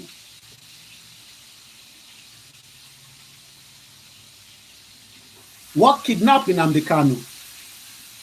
Look, we don't have to like him, but you must give room for negotiation and dialogue. Dialogue. Ẹ lè máa ṣe dialogue. Kẹ́dẹ̀, but kẹwàá kàn sọ pé èsì nǹkan kan tó lè ṣe. Ìbẹ̀ kò rí social media ní gbogbo yìí ti ń pariwo. Orí ibẹ̀ náà láti máa pariwo because ibẹ̀ bá ní access. I don't have access to the full transmission in Nigeria. Kanu was extraordinarily rendition to Nigeria from Nairobi by the Fulani government of the former president Muhammadu Buhari and Yemi Osinbajo, with the help of the Kenya government. Nobel laureate Professor Soyinka has said it is a mistake. Àṣìṣe, Ọlọ́run má jẹ́ àṣàṣe. Tíyàn bá ti ń ṣe nǹkan tó bá ti di pé ó ti ń ṣe àṣìṣe, nǹkan mi ti dé bẹ́ẹ̀ nìyẹn. But èmi ń gbàdúrà pé gbogbo ohun tí ó máa jẹ́ àṣìṣe fún ìjọba yìí tí ìran Yorùbá máa fi lè bọ́, òun ni kó máa ṣẹlẹ̀ sí wọn.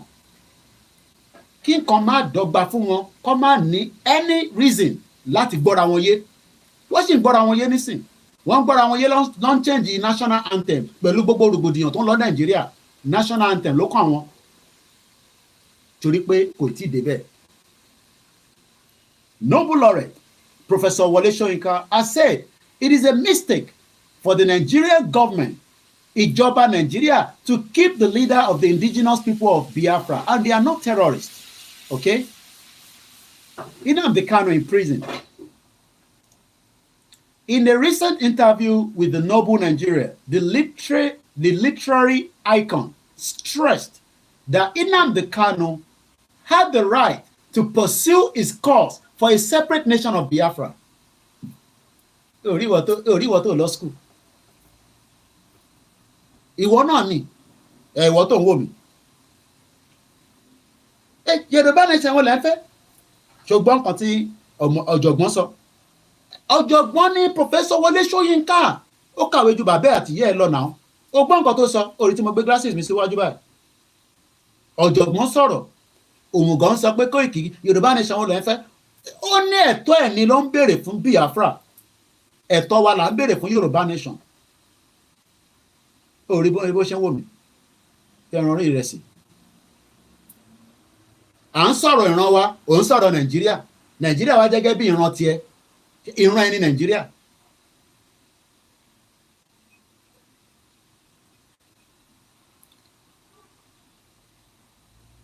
Ọ̀jọ̀gbọ́n Wole Soyinka sọ pé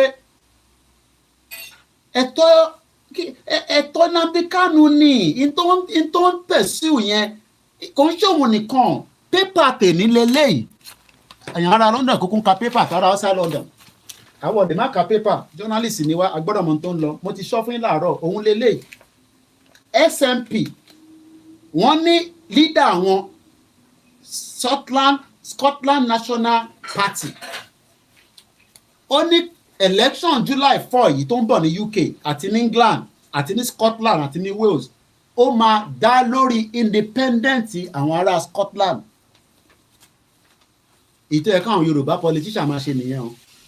Bọ̀ jẹgúrú jẹra olè wọn jàkàrà níbí jẹ̀kọ́ lọ́hùn tara wọn nìkan lọ́mọ̀ kò ń ṣe tara wọn nìkan lọ́mọ̀ ní Yàyà Bello ìṣèbójú ló ka mọ́ la fi mọ̀ ní kò ń ṣe ni ló ti ń sanwó school bẹ́ẹ̀ ó yọ $720,000 ní the same state tó ti pa Tolúlọpọ̀ Arótilé. I'm sure pé tá a bá dé Ìjùnwú local government ní Kogi níbi tárábìnrin ti wá tí a mọ̀ sí the flying officer. Mo ti sọ̀rọ̀ ẹ̀ láàárọ̀ ìkọjá kọ́lọ́ba túbọ̀ tẹ̀sáfẹ́fẹ́ rí kó foríjì àṣìṣe kó parẹ́ òkú ẹ̀ gbọ́dọ̀ sùn.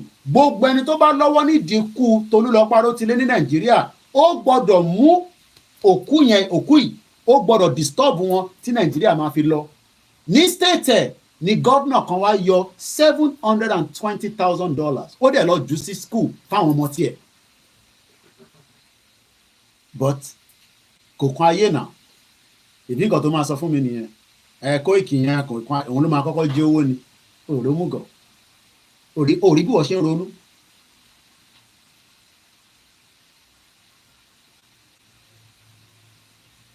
He was never accused of physically bombing any place or killing anyone. Ọ̀jọ̀gbọ́n ni Ṣóyínká.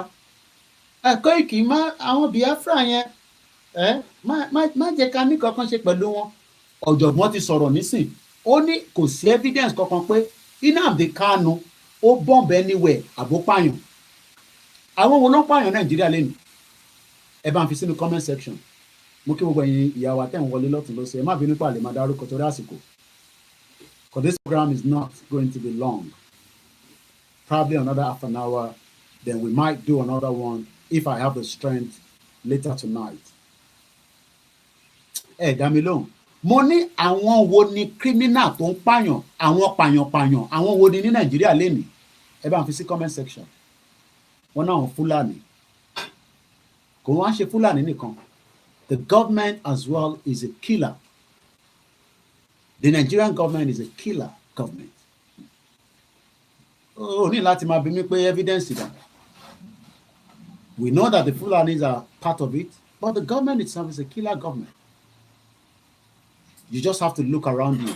Ìwọ tó wà Nàìjíríà nísìn, kò wo ẹ̀gbẹ́, wo wájú, wo ẹ̀yìn, wo ẹ̀gbẹ́, and see if what I'm saying relate. Tó bá relate, just throw it in the bin. The separatist leader has been detained by the Department of State Service since he was brought to Nigeria under kidnap and rendition in June 2021, and is facing charges related to broadcasts alleged to have been made. Ṣebí broadcast yẹn lèmi ṣe ní mo ń ṣe broadcast nísìnyí kọ́ wá ní gbogbo tí Koiki ń sọ ní London yẹn Terrorism Act ní láti bo síbo ní tó jẹ́ ẹ̀tọ́ ènìyàn nìyàn ń béèrè. How? Báwo ni ṣe mo ti ní kẹ́ lọ pààyàn? Ṣé mo ní kẹ́ lọ bomb anywhere? Ṣé mo ní kẹ́ lọ destroy anything? No. À ń béèrè ẹ̀tọ́ wa, à ń ṣe rally, à ń pín flyer. Fúlàní ń gbébọn, wọ́n ń wọlé, wọ́n ń pa wá, wọ́n ń yọ wá lọ́wọ́. Bàbá yẹn ní àwọn méjèèjì ló ti gé, mo lè fọwọ́ jẹun mọ́. Kọ́lọ̀ bá wa pẹ̀lú bàbá òun. So let's move swiftly because of the time.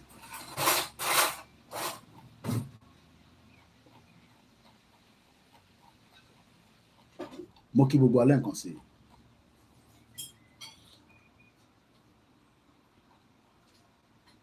À ń sọ̀rọ̀ nípa DNA wa láàárọ̀ yìí. That the ìran Yorùbá ti exist for 8,000 years. Àwọn ẹgbẹ́ bá ti exist for 8,000 bá ti jọ ń gbé ní ìṣẹ́jẹ́ ká máa no. Ṣé tó bá ti ń sọ̀rọ̀ bẹ́ẹ̀ yẹn o ti ń ní àrùn ọpọlọ. Because ẹni tó ń ní àrùn ọpọlọ ló máa sọ pé ó ti ṣẹlẹ̀ ìyẹn ti pẹ́ kí ló pẹ́. Nàìjíríà ò tí ì dàgbà púpọ̀ náà kò tí ì dàgbà púpọ̀ ẹjẹ́ àlùmọ́lẹ̀ kó máa bá tiẹ̀ lọ káwa lè rí ayé gbé ká lè rí ayé lọ. Kò ń ṣe heaven tó fẹ́ lọ ni mò ń sọ o kọ́kọ́ tẹ̀ sì gbé láyé spiritually physically prosperity kó tó máa think about the other side of the ibi tó bá wọn tó fẹ́ lọ́ngbà yẹn subject to your religion. Long before the rest of the Black Africa, we Yoruba began to develop into urbanized people. Òyìnbó yẹn pọ̀ àbí? Màá break it down fún ẹ. Kí ló ń pè ní urbanize?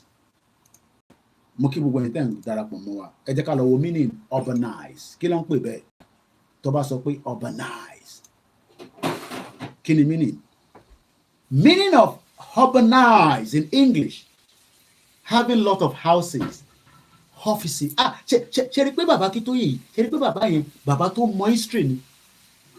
Ó ní ìran Yorùbá wà urbanize, URBANIZED, Uniform Romeo Bravo Alpha November Indigo Zulu Echo Delta, urbanize. Pé ìran Yorùbá àti ní ilé tá à ń gbé kò ń ṣe inú igbó là ń gbé o.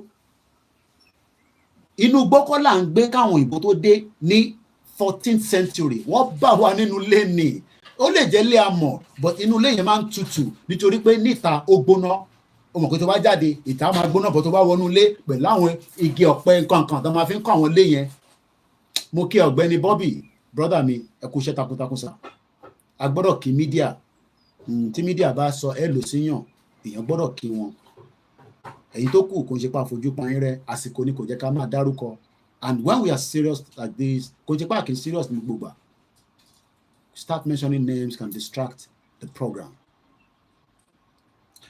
Urbanize àti ń dágbé káwọn òyìnbó tó dé the Europeans in 14th century àti nílé àti ní factories àti ní offices having a lot of people who live and work in the cities and towns. Ẹ wo bí gbogbo city wa ṣe rí lẹ́nìí ẹ wo bí gbogbo agbègbè towns wa ṣe rí mo níṣẹ́ àwọn àti wà civilized bẹ́ẹ̀ ni mo ń rìn àwọn òrìn kan lẹ́nujọ́ mẹ́ta èmi gan mọ̀ pé UK yìí àbí Fúlàní máa jí mi gbé torí nígbà míì tó bá abẹ́ máa dàbí pé Fúlàní máa jáde ẹ mọ̀ pé psychology ni ìtìyàn rí lójoojúmọ́ ni lórí Nàìjíríà kidnap àwọn tó kidnap pẹ̀lú Dangote cement Dangote ò tí ì rówó fún wọn ṣe báwọn yẹn ni kó bá wọn sọ̀rọ̀ kọ́ release wọn náà wọn náà fẹ́ 5 million. ìyẹn dé àwọn rural area ṣe bẹ́ẹ̀ rí àwọn fídíò kéékèèké tá à ń jù sí lórí short wa ìyẹn máa béèrè pé orí wo làwa gbé wáyé títí wọ́n rí báyìí títí wọ́n rí báyìí orí kan náà lájọ gbé wá àmọ́ àwọn ni wọ́n da ìrìn àjò tiwọn rú kí má ní tiwa àwa ní ká tutù ká dá padà ẹ̀kọ́ ìkìtà bá wá dá padà yẹn àwọn ọlájọ máa ṣèjọba kò ní ṣe àwọn the same corrupt people oh come on má máa sọ̀rọ̀ bí ọ̀dẹ̀ náà má máa sọ̀rọ̀ bẹ́ẹ̀ tó ní làákàyè jẹ́ kó change Nigerian constitution gan lẹ́ni kó wá rí bóyá àwọn olóṣèlú yẹn kí a sọ ń ta fẹ́ nínú constitution yẹn bóyá agbára tán nílé ní bóyá wá ní wàá rí olóṣèlú mi abroad máa relocate lọ. owó òfin jẹ́ kẹ́ wọ́n ní the amendment of the constitution ní gbogbo tó ń lọ ní Nàìjíríà wọ́n ń ṣe bill fún national anthem. You can see that country àrùn ọpọlọ ń bẹ níbẹ̀ ẹ má bínú pé mo ní dárúkọ sẹ́ẹ̀ mo ní àrùn ọpọlọ ń bẹ ní Nàìjíríà lọ́wọ́lọ́wọ́ Nàìjíríà ti wà ní coma ní rí ẹni engineer àbí doctor tó máa revive ẹ̀ padà ó gbọ́dọ̀ wọlé ní láṣẹ Èdùmàrè ó ti mẹ́ẹ̀mí tó pọ̀ lọ ó ti bayé jẹ́ kò sí nǹkan kan tó ràn pẹ̀lú ilẹ̀ tá à ń sọ pé ilẹ̀ wa yẹn gangan àmọ́ orúkọ tó ń pè ní Nàìjíríà yẹn àdánwò ìbànújẹ́ ni. And it is time we let it go. I am not here to convince you. In tó máa convince ẹ ó ń súnmọ́ bọ̀ díẹ̀díẹ̀ ni ìgbà tó mú àwa nígbàyà báyìí làwa náà rí pé àsìkò tó ká kúrò kò tí mú wọn nígbàyà tó bá mú ẹ nígbàyà tó wà lábroad léèní rẹ́rẹ́ rún nílùú yìí àwọn ọmọ Nàìjíríà tó ṣe ń dé tó jẹ́ ọmọ Yorùbá ẹ jọ̀ọ́ ẹ ṣe sùúrù díẹ̀ má fọmọ sínú ilé jáde wọ́n máa ọmọ àgbọmọ lọ́wọ́ ẹ̀ nílùú òyìnbó ó gbọ́n tí mo sọ ọ̀rọ̀ tí mo sọ ọ̀rọ̀ tèmi ọ̀rọ̀ ànọ́sẹ́ ní mo ní go into it too much mo kàn máa sọ pé má fi ọmọ sínú ilé tọmọ máa dá lọ sí school wàá gbọmọ lọ́wọ́ ẹ̀ nílùú yìí social worker kò ń ṣe Nàìjíríà ló wà àwọn tó dé wọ́n lè sanwó school mọ́ wọ́n ti get stuck oríṣiríṣi problem lórí desk mi problem ojoojúmọ́ láwọn tó ṣẹ̀ ń dé ìkan náà ń sọ fún ọ̀rẹ́ kó tó máa gbéra bọ̀ pé bóyá kí wọ́n sì máa bọ̀ ná àbí kí wà tìyàwó ẹ̀ máa bọ̀ kí ìyàwó ẹ̀ lè ṣe full time kì í torí 20 hours tó ń bọ̀ wá ṣe yẹn kò ní kankan o kò dá lóhùn wọ́n ní láti February tó ti dé nísìn títí di fi ṣe bá ń sọ̀rọ̀ bóyá ló máa ríṣẹ́ lọ́la nílùú òyìnbó London ni London la wà I feel alright máa jẹ́ káwọn glamoury fake life tán fi ń wọ̀n ẹ́ tó yẹ pé ẹni tó sì struggle á lọ dúró sẹ́gbẹ̀ẹ́ Mercedes á máa ya picture á máa upload èmi ò ní kó má wá UK o tó bá rí ọ̀nà máa bọ̀ àjọ máa gbénú ẹni àníṣe ní ilẹ̀ wa ilẹ̀ ọlọ́ràá ni ilẹ̀ tó ní gbogbo nǹkan tẹ́lẹ̀dùmarè fún gbogbo ọmọ Yorùbá láti máa jẹ mùdùmùdù bẹ̀ àwọn kan wá ń dàjẹ́ wọ́n wá ní àwa civilize ìyá mi kan wọ́n náà Fúlàní à devil tàbá rí nǹkan míì tó ju devil lọ òun lè ká pè wọ́n mo kí ọ̀gbẹ́ni Bobby lẹ́ẹ̀kan sí mo kí gbogbo ẹ̀yin àgbàlagbà mo kí ẹ̀yin silent listeners mo kí gbogbo àwọn ọba tó ń gbọ́ wa.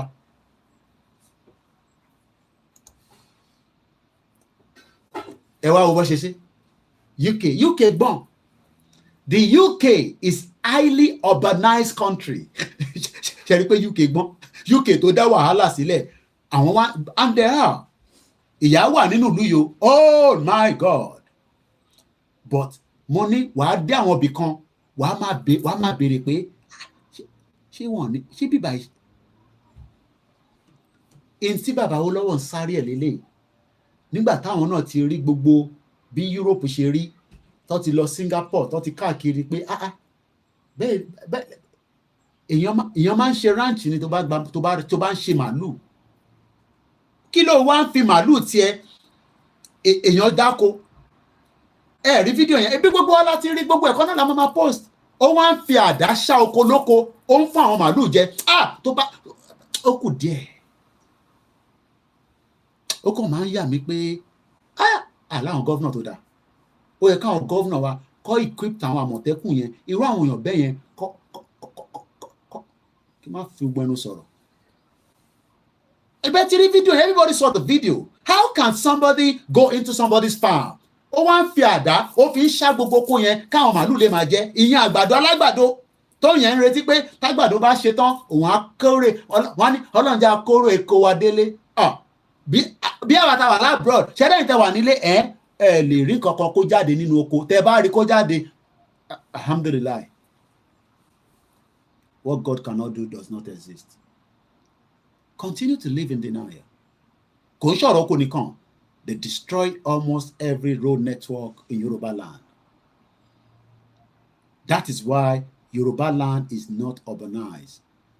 Mọ́ra àwọn small project wọ́n ṣe ní gbogbo state yìí. We do say it. Wọ́n ti bá wa ṣe títì. Wọ́n ti connect bridge yẹn. Oya, take picture. Oya, go on social media, upload it so that Koiki can see it and they can talk about it. Ní kúure ṣèbẹ̀rí Ṣèyí Mákindé brilliant daughter, right? Because you must be brilliant to that university. I hope he's looking after the same university in Oyo State. That's all I will say. Let's go further.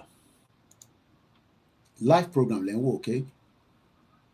Ẹ̀yin tẹ́ bá wò mo kí yín náà. Wọ́n ní tipẹ́tipẹ́ mo kàn tún padà sí ibi tá a ti mú urbanize ẹ̀ jáde long before the rest of Black Africa. Ṣe rí pé ìyẹn lọ́sí sọ pé tó bá lọ kántẹ̀m yẹn dáadáa. Ọmọ Oòduà dìde bọ́ sípò ẹ̀tọ́ rẹ̀. Ṣé lè ta wà ní Nàìjíríà la fẹ́ bọ́ sínú òpó ẹ̀tọ́ rẹ̀? They play. Mo máa ń wo program kan lórí mọ́kẹ́ brother mi mọ́lẹ̀ ó dà ń pé Táíwò ní àdánù kí àwọn yẹn ó máa ń ṣe match àwọn tó ń wá ọkọ àti ìyàwó gbogbo wọn tó bá béèrè what are you doing? Content creator.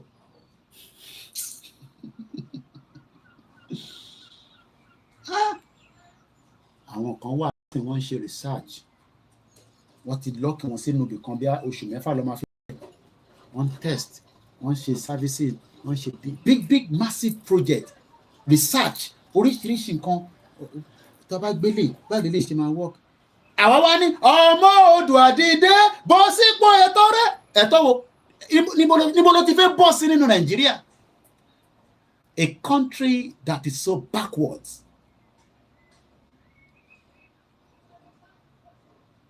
Ìwọ ni ìmọ́lẹ̀. Báwo la ṣe fẹ́ jẹ́ kí ìmọ́lẹ̀ yẹn kó tàn? Ọ̀nà wo la máa gbà tí ìmọ́lẹ̀ máa fi tàn? Òun la fi gbé wá síwájú gbogbo ẹ̀yin ọ̀jọ̀gbọ́n pé ẹ jẹ́ ká jọ gbé yẹ̀wò self determination ṣé option ni àti contraction Nàìjíríà. Pick one. Ìwọ náà mú kan náà. Ṣé bí kan tántẹ̀mù wá sọ nìyẹn? Ọmọ Oòduà dìde bọ́ sípò ẹ̀tọ́ rẹ̀. Ìwọ ni ìmọ́lẹ̀ ògo adúláwọ̀ nígbà tá Kérédolú máa sick wọ́n gbé sí Ondo General Hospital wọ́n rú lọ sí Germany pé Ọlọ́run níjọ́ ọkú sí Nàìjíríà ó ṣe kí ni ó padà lọ náà ni.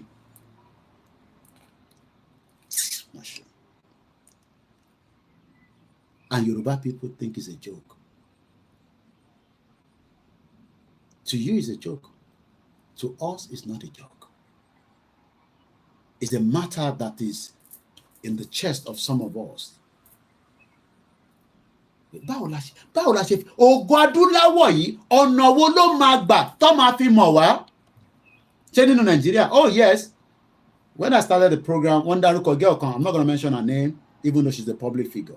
Koiki ṣó ti rí arábìnrin yẹn pẹ̀lú ọba yín. Bọ̀ kò ń ṣọmọ Yorùbá. Nàìjíríà ni òun tẹ̀ tó wá jẹ́ British Nigeria. Àkọ́kọ́ claim méjèèjì yẹn kó tó máa claim Yorùbá. Even though orúkọ ọmọ Yorùbá tó dùn láwọ̀ ni, àmọ́ ó lóun kì í ṣe ọmọ Yorùbá. Sọ pé they play, no problem. Àjọ ń play náà ni. Tó bá yá, gbogbo wa la máa ṣe kí ni? La máa jẹ breakfast. Kọ́nà má jẹ́ kí ó pẹ́ kó tó yé gbogbo wa. Let's move swiftly. Mo kí gbogbo lé. 1 hour, 30 minutes into the program. We probably have about another few 30 minutes or so. Long before the rest of the Black Africa, we Yoruba began to develop into urbanized people. A people living in towns and cities. Kò ń ṣe inú igbó là ń gbé. Inú ìlú là ń gbé. Our homeland was the only urbanized part of Black Africa for many centuries. Tó bá ti fi ẹ̀sìn kan, wọ́n ní century, wọ́n ní many centuries. Ìyẹn ni Ọ̀yọ́ empire ṣe lọ far away tó lọ káàkiri títí dé Togo àti Sierra Leone. Nígbà táwọn òyìnbó wọ́n wá ń wo Ọ̀yọ́ empire. Wọ́n wá ní tá a bá fáwọn ilé láàyè wọ́n máa expand lọ ni o. Ẹ̀já pín gbogbo ẹ̀ ní 1884 wọ́n dẹ̀ pín lóòótọ́. Àwọn bàbá tí irùngbọ̀n wọn máa ń lọ báyìí.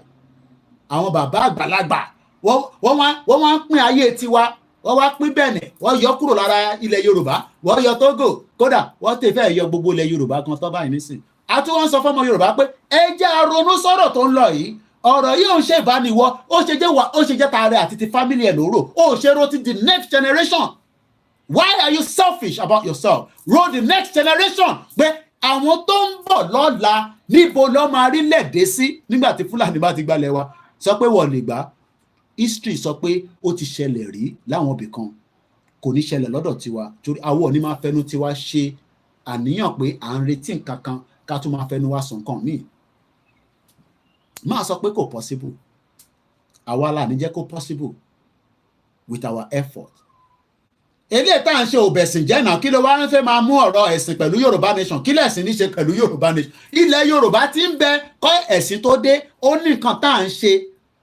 Ní kẹ́ lọ ṣe is not by force. Kò sẹ́ni tó ní kó lọ máa dífá máa lọ sọ́dọ̀ babaláwo. Mo ní kó lọ sọ́dọ̀ babaláwo ni. So kí ló wá mú ọ̀rọ̀ Yorùbá nation àtẹ̀sìn kí nìyẹn ní ṣe pẹ̀lú ẹ̀ kí lẹ̀sìn ní ṣe pẹ̀lú nǹkan tá a gbé dání. À ń béèrè ẹ̀tọ́ òun sọ̀rọ̀ ẹ̀sìn. Mo kí gbogbo lélẹ̀ nǹkan sí. At 3:45 is a live transmission. Orúkọ tèmi ló ń pè ní Ọláyọmí. Mo ní màá ṣàlàyé màá pín Nàìjíríà sí pieces pẹ̀lú àwọn àlàyé tí màá ṣe fún ẹ. Ìwọ gan wàá délé wàá máa bìyàwó ẹ pé ṣé Nàìjíríà yìí ṣe country ní ṣá ìwọ máa bí àwọn tẹjọ wà ní beer parlour àwọn tẹjọ ń ṣe fàájì tẹ lọ sí club lálẹ́ máa bí wọn pé ṣé Nàìjíríà ṣe country ni. Ní ọlọ́pàá ń fa steering mọ́ citizen lọ́wọ́ àti citizen àtọlọ́pàá mo ní gbogbo yín you are mad people all over the place. Bomb bastard. Can you imagine that? Ọlọ́pàá ó ń gba steering mọ́ driver lọ́wọ́ lórí motorway. Ṣe ayé wa. Ìtòyìnbó dálẹ̀ òun là ń fèsì consequence. Àwọn kan Koiki ṣe ti rí fídíò mélòó mo fẹ́ wò. The country is mad. How can a policeman is òyìnbó wọn fẹ́ lò àtẹ̀mọ̀ òyìnbó tá a máa lò phrase it other. A policeman sitting in the front, the driver of the Uber, the passenger at the back, and the policeman decided that he has gone mad. He decided to try to hijack or invade the privacy of the driver by trying to take the steering, and the two of them are driving the car. Wèrè wà nílùú yẹn. No. Wèrè wà nínú Nàìjíríà. It's not a country. Ìyẹn ò ṣe country mọ́. But kò ná àwa ló máa ń jọ lójú àwa tá wà labroad. Ẹ̀yin tẹ́ wà nílé ẹ ti wà normalized to that nonsense. Nítorí pé omi tó ń mu kò ń ṣe pipe borne water. Omi tí Ọlọ́run ló mọ ibi ilé ìgbẹ́ tó gbà wọlé kó tó di pé ó dé ọ̀dọ̀ tiẹ̀. So to you is nothing. Àwọn máa wo fídíò yẹn báyìí. Àwọn òyìnbó á máa analyse fídíò yẹn pé there is madness somewhere. There is madness because okay, agree pé ọlọ́pàá yẹn sọ pé bí ṣe gbọ́ tell him let's go police station, then he's carry me somewhere. Ẹ jẹ́ kó máa gbé ẹ lọ́nà kó dẹ̀ pé àwọn ọlọ́pàá mi pé wèrè Uber yóò dúró fún ẹ kó dẹ̀ pa lọ́nà. It's as simple as that. Ọjọ́ wa ń do steering mọ́ra wọn lọ́wọ́. Ọmọ Nàìjíríà dẹ̀ sọ pé it's normal. Koiki yẹn máa normal. Èyí tó ń rí nìyẹn, ìyẹn normal o. Wèrè mi tún wà o. Ọmọ tó gbé lẹ́yìn wa ó wá ní please I give you 2 million. Ọlọ́pàá ò tẹ̀ tó rówó mọ́ kó tẹ̀ sọ pé yes I will take 2 million. Ọlọ́pàá náà fẹ́ mo ṣe rí pé mo máa sọ pé wèrè wà nù Nàìjíríà, wèrè times 10 ló wà ń bẹ̀. Ẹ wá ní kan àwọn kan ní Koiki gbogbo news tí wọ́n máa ń gbé wá news ìbànújẹ́ ni. Ṣé mi náà ni mo sọ fún ọlọ́pàá kó fún mi nírú news yẹn tèmi ṣe analysis lè rí. Àní country yẹn is a criminal country, kò kí ń ṣe country. Irú country yẹn ọmọ Yorùbá ò lè gbé níbẹ̀ kó ní prosperity. Ibi tó ọlọ́pàá ti ń bẹ du steering mọ́tò.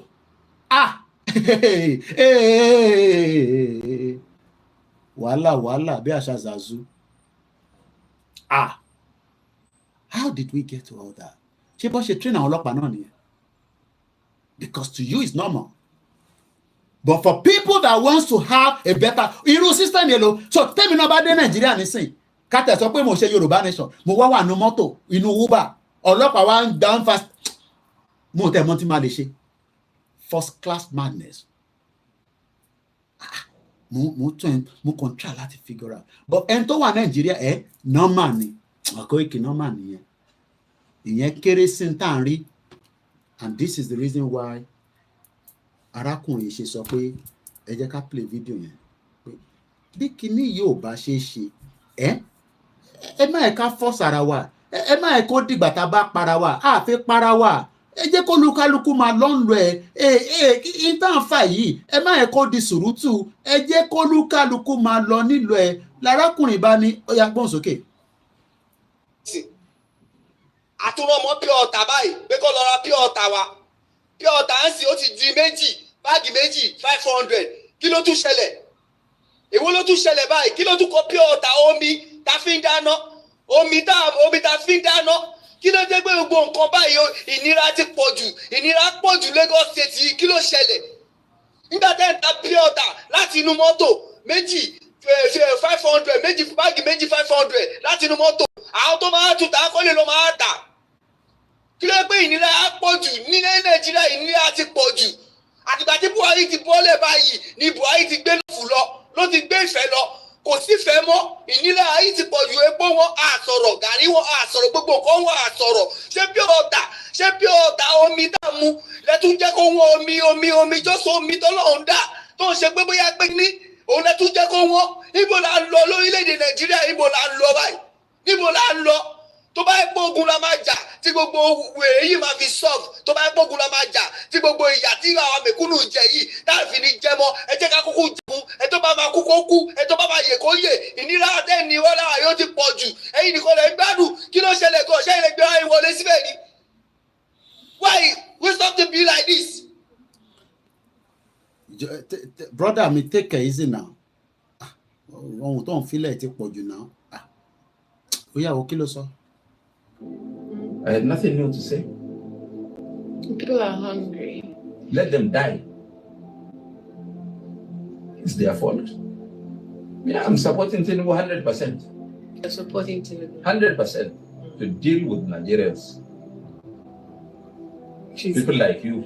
So that when next election comes, I will now see whether when people bring money, you will vote for them or you will do your conscience.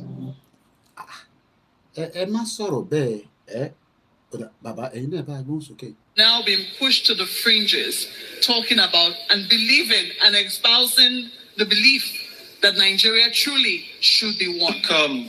We need to begin by resolving a conceptual crisis. What do I mean by a conceptual crisis? Quite often when we speak about Nigeria, we collapse the distinction between country, state, and nation. We tend to think that the three mean the same. We tend to think the three are synonyms. A country is a territory. From the Latin contra terra, the land that lies ahead of you. A country is a territory. It is not necessarily a nation. A nation is an association of peoples. And I use that word in the plural deliberately because of diversity. A nation is an association of peoples who identify their core values. And on the basis of their shared core values, they give themselves a constitution which will now establish institutions that make up the state. What we have in Nigeria and in most African countries is a confusion where we think the nation is the state. The nation is reduced to the state. We have a country quite all right by the fact that we live within a territory, even if that territory is not secure, as we all know. But we don't have a nation. We have institutions that make up the state. We collapse the nation into the state. If you look at our constitution, section 2 of the current constitution, and you don't find this in the 1963 constitution, it ascribes not to the people but to the state. That is dangerous. That means the state has the last say on any question. That means the state is more powerful than the citizen. That is a recipe for impunity. Because as we all know, the state is the head of state, or the governor, or whoever represents them. Whatever they say, we all have to comply, whether they're right or wrong. So we don't have a democracy in the true sense of the word. And until we have that, until we build a nation, we can't even talk of unfinished greatness. And I have to make a critique of the title of Governor Fayemi's book. It presupposes that there is a project that is unfinished. I am saying we have not even started the project. Oh my God.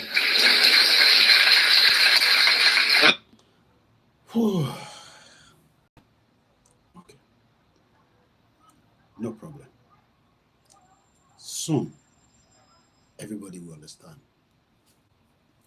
I pray God will give Asiwaju the courage to do it, because it will affect even himself. It will affect all the APC powers. It will affect all the MDs of banks. The MDs of banks are the destroyer of this system. The powerful, the high and the mighty, he is stepping on their toes. I pray God give him the grace to do it. The next thing he should do, tell him if you know him, is to restructure this country. Nigeria is a fraud. One particular tribe repressing the whole of us. Did you hear what central bank governor wants to do? Just a department, the operation department of central bank, to be moved back to Lagos, where you have 99% of the headquarters of bank. The North is agitating. Don't take Abuja back to Lagos. They don't care. If you all become beggars, it's okay for their oligarchy mentality. I talk like no other pastor talk. I talk like no other pastor talk. Because I have seen into governance, I have seen into the church. And I know where the problem is in this country. Are you hearing me? They may not like what I'm saying, but they cannot dispute the truth. This country cannot go on like this. Okay, I was talking about those who migrated. I don't blame those that want to japa. You know, initially I was saying don't japa. Do you hear me say that again? Japa if you want to japa. Because you look at the country and say, what future? If it goes on like this, what future? If it goes on like this, civil war is imminent. If it goes on like the other, that is Pastor Femi. If it goes on like this, Emikomoso, don't quote me.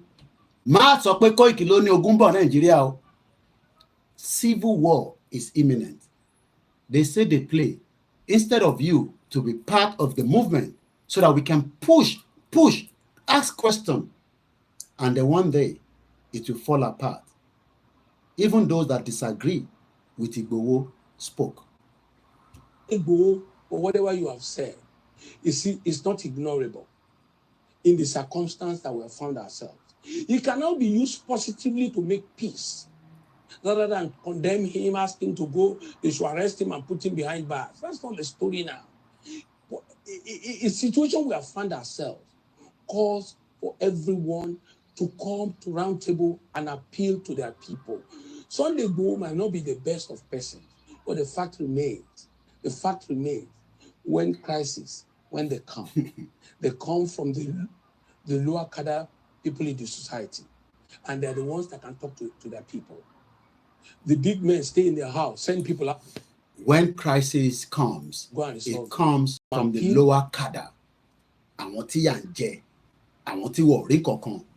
And if you think that it might not happen, maybe with the constitution that you are using right now, it will just solve our problems. Yomi, don't worry. Koiki, don't worry. This 1999 constitution will resolve all these your problems that you're talking about. Maybe this will convince you. We have problems in the land, and the problems, I want to say this, I might be off the cuff, is because of our constitution.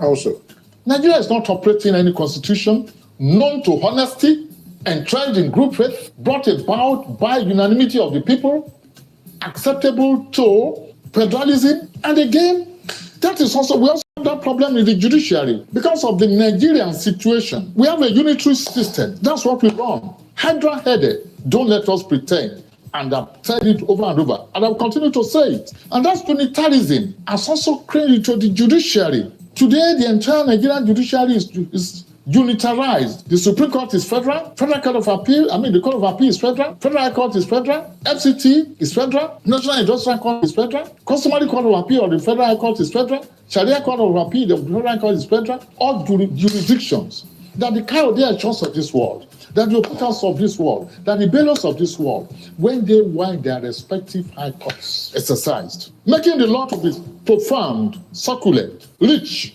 exciting, they are now vested in the different federal high court or federal courts. We're talking of how to reform the system.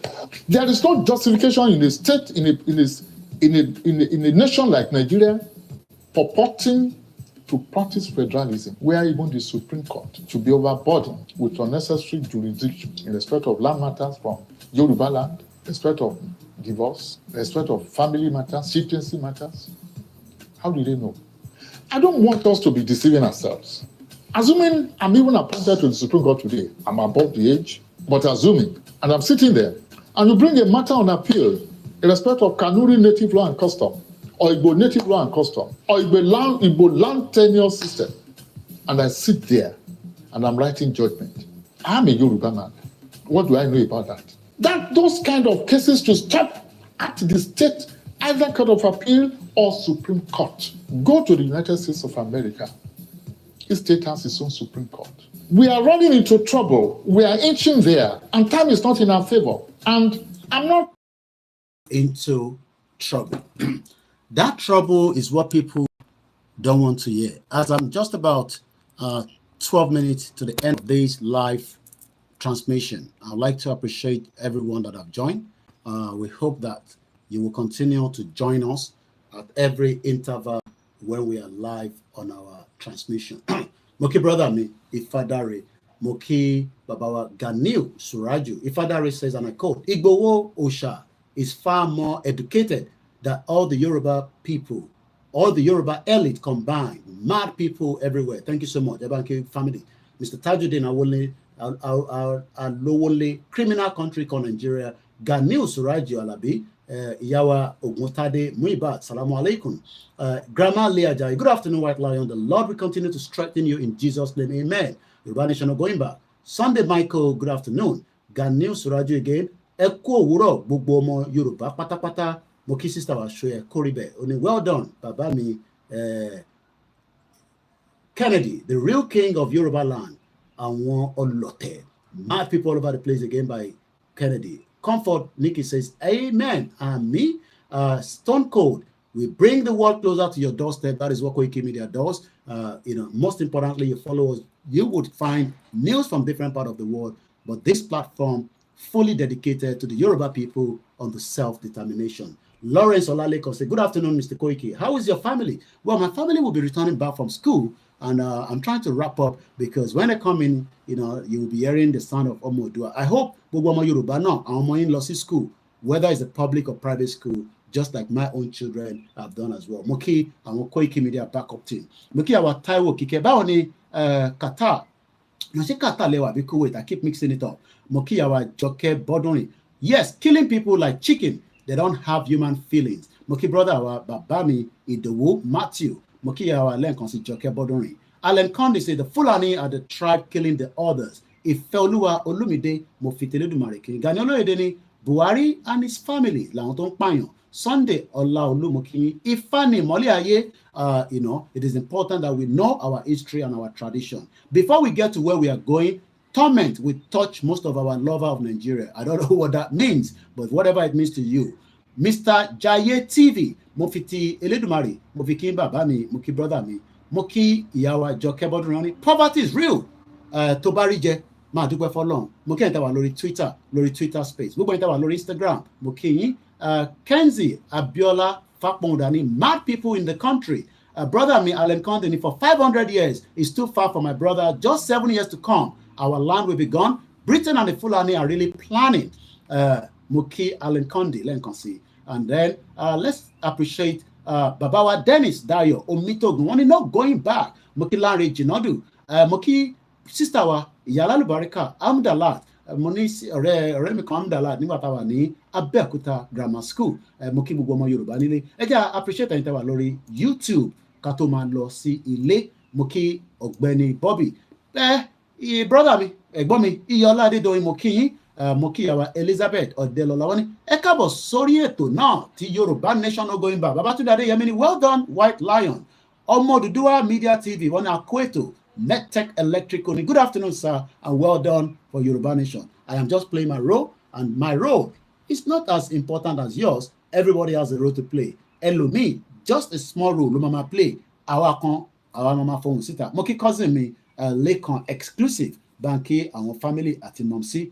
Moki babawa kunle shita. Shalafia ni our auntie ati brothers mi náà wà nílé bá máa kí gbogbo wọn. Moki ami Olúṣọlá Fatuase. Gbadebo Fijabi. Wọ́n sọ fún mi pé Koiki Gilberta is a British territory. Gbogbo population wọn is just under 40,000. They have their own system of government, and we hope that one day we will have the same as well. Olawoyin Ibrahim, on a well done, my bros, White Lion. Ọlọ́run nìkan ni bọ́ọ̀sì gbogbo wa. I am just playing my part, and history will remember me, just as history continue to remember Awolowo. Nígbà tí Awolowo negotiate independence of Nigeria, kò ṣe gbogbo èèyàn ló agree ló believe. Idris ni Mr. Koiki, have you seen Mike in Darukwe? She's a celebrity, but let's just leave her alone. Mo ti rí picture yẹn tí bàbá ẹ̀ náà ti post. Bàbá mi Adésanwó Balógun, wọ́n ní Zuma, ìyẹn ni footballer tó lọ kíkì ológbò bí mo ti ṣe ṣàlàyé lẹ́ẹ̀kan. Flabi sọ pé, okay, again, Ṣẹ́gun Ọ̀nà, thank you so much once again. Tajuddin Ibrahim, Flabi also made us know that last week in Owerri, may their soul rest in peace, one lorry crushed 30 people. Mokele and Konsi, my cousin, big cousin, and he's doing very well. And I pray that many of you, as you're in Nigeria, until Nigeria will fall apart, the Lord will guide you and protect you. But you need the government to do that. And we hope Tinubu will do what he needs to do until whatever is going to happen. Capture Sport Moki Elenkonsi. Moki our Janet Moki Elenkonsi. Larry Lamina, thank you so much. Baba Moses, Capture Sport again. Additional Balogun. I'm just trying to catch as many names. Ogbeni Bobby, Omodudua TV. Those are Saeed Jim Amuke, Mr. Moses. If I didn't mention your name, it's not deliberately. Tony Ages, As God, Kunle Shita. I run 2 YouTube channel. Ìyá mi náà wà lórí ètò mo kí wọn dáadáa. Ẹ bá ń kí gbogbo àwọn Nigerian Muslim Association. Next week Friday is my party. I don't have a party, it's just my birthday. Owó ni mo nílò àtàdúrà. Just say Koiki, èmi ti fi £10 síbẹ̀. Mo ti bẹ́ẹ̀ fi £1 million so that èmi náà lè rówó lò. Oyè yín next week Friday. Don't ask for my age now. It's just my birthday. Moki brother mi ẹ̀gbọ́n mi dáadáa wọ́n ní Yẹmí Fátókè Moki our comfort Ológunjà mo dẹ̀ kí our comfort Adélẹ́yẹ triple DRS brother mi dáadáa Moki wọ́n ní well done good afternoon Moki gbogbo ẹni tẹ́ ṣe wà lẹ́nu iṣẹ́ ní gbogbo ibi tí ẹ wà nílẹ̀ Yorùbá tí à ń pè ní Nàìjíríà ìlú tí kò ní kankan ó ti wà confused bí ìyá mi Abọ́sẹ̀dé Rachel ṣe sọ Moki ìyá mi lẹ́ǹkan sí ìyàwó Grace Olúṣètò no matter how other Nigeria tries the Yoruba sovereign. Some Yoruba believe in it, but they're very careful, especially on the Lagos state government. And we don't want you to be compromised because of the job you're doing. Eko gbàgbé, kíran Yoruba kó bọ́ and pray for it and do whatever. And you know, I san 10 naira, Leko exclusive, lọ san 10 naira tiẹ̀ fún UISDL. Gbogbo ẹmọ Yoruba náà ló lẹ́tọ̀ọ́ láti sanwó sínú ẹ̀, ó máa ní nǹkan tó máa ṣe fún wa. I am just literally, just about 6 minutes. Yeah, at 1:56. So I have about 4 minutes left. Moki Pastor Mo, Moki Waris, you know, the brother me. This is my 3rd program for the day. If I have the strength, I'll come back out again. I don't know when, but if I don't, then that means Otudi Igbatabarida. Ogumala Biodu Moki, brother me, Comrade Plan B. Only Yoruba Nation until victory. Moki Waris, you know, do. Pastor Mo, Moki Agbalagba. Yawa Koni Koiki, Bubu Watobanshi program. Jọ máa bá wa fàdúrà àwọn ilẹ̀ Yorùbá lọ́wọ́ àwọn òṣèpẹ̀ fúnlẹ̀ Yorùbá ilẹ̀ Yorùbá kọ́ ni zoo Nàìjíríà orúkọ yẹn òun ni zoo that needs to go out of our life and have a new name. And it's not going to be possible. Time will tell whether it will be possible or not. And before we finally leave you, ẹ̀jà gbọ́ a lè má gbọ́ tán but ẹ̀jà gbọ́ díẹ̀. Wọ́n ní mi sí ìjọba. Mo ń lọ ń dá sí nǹkan tí ó kàn mí ṣùgbọ́n tó kàn mí mo dá sí torí pé ọmọ Yorùbá ni mí bí ìjọba bá wà tí ò sí ẹ̀tọ́ tó yẹ kó ṣe fún aráàlú tí wọ́n dìbò fún tó jẹ́ ìjọba lé lórí tí ìjọba bá wà tí ààbò bá sí fún aráàlú tó olóòṣè ìjọba lé lórí aráàlú dìde fúnra ẹ̀.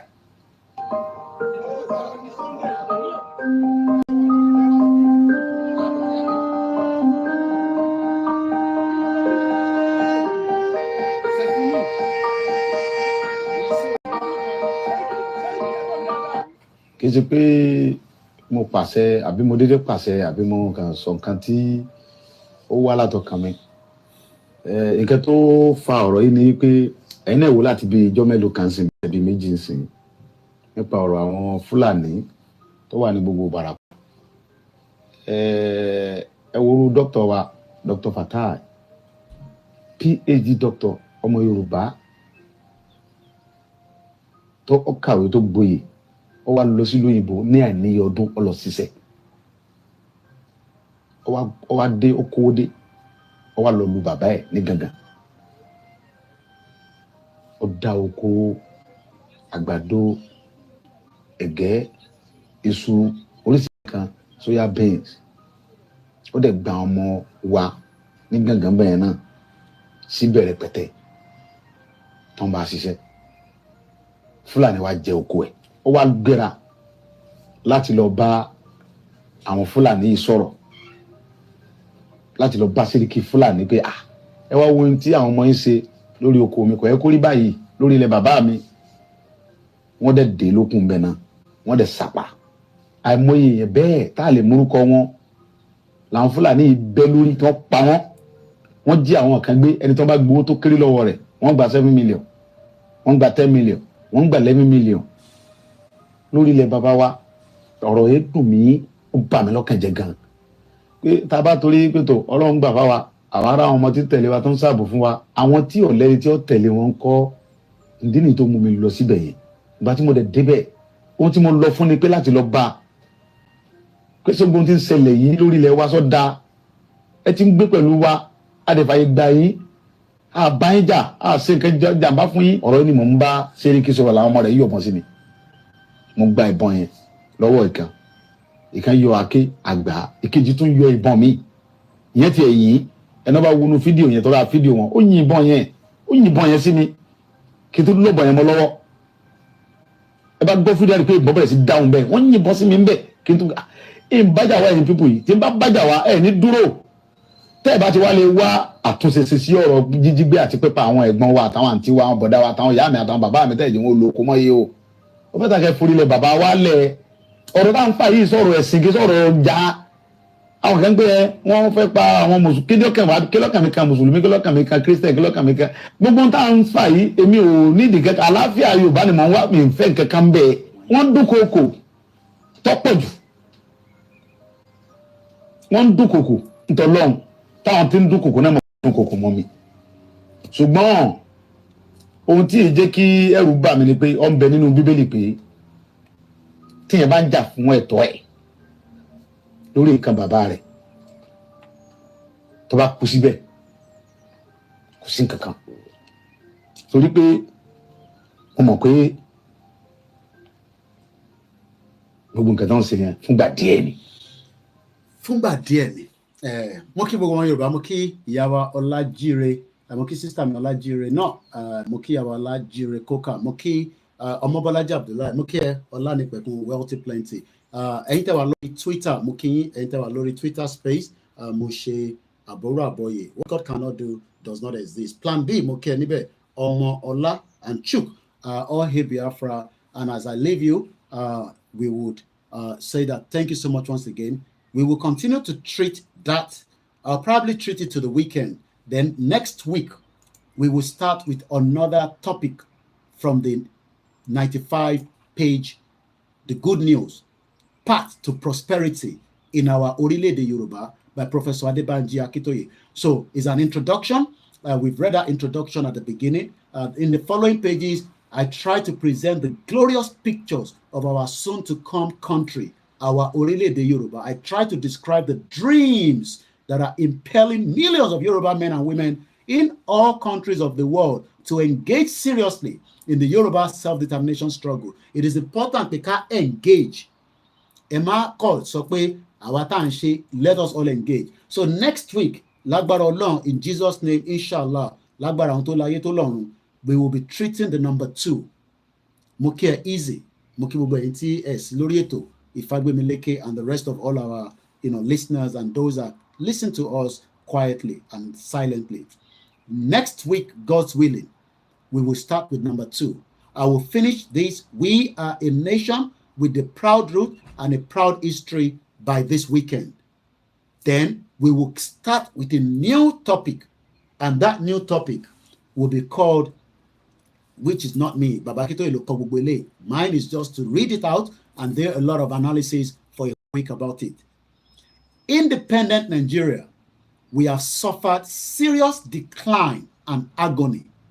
One independent in Nigeria, ati jìyà tó ń ṣe kékeré kódà àti wà nínú wàhálà. So that will be the topic from the following week. Lágbára Elédùmarè. In the 191 local government as it stands right now in Nigeria, in the Yoruba side, southwest, mo kí gbogbo wa pé we will survive it. We will get there. It will be a lot of work, but I can tell you we will get there. Thank you so much, and have a very blessed afternoon. Yoruba nation is not just not going back. It has come to stay. How soon, when, is what we don't know. So where they play, it is coming. Thank you so much. I hope everybody know more you call. Master any, just like we mastered the national anthem before they're trying to change it now. So if you don't know it, it's important that learn it. We will try to see if we can. I have the verses written somewhere. I sent out a proposed constitution. It's not new. It's something that we have dealt with, I think, in 2021. Mọ́mí wa kan ló béèrè àwọn document yẹn lọ́wọ́ mi through WhatsApp láti America, and I decided to just share it again. If you need anything that relates to Yoruba Nation, you can check the YSDM. If you can't find it, you will find multiples of documents on the Koikimedia.com. Remember that your support is needed so that we can fund the media and do more. Iṣẹ́ wa fúnlẹ̀ wa, forílẹ̀ ìbí wa, kàgbéga, kàgbéga, kàgbéga fàlẹ́rì.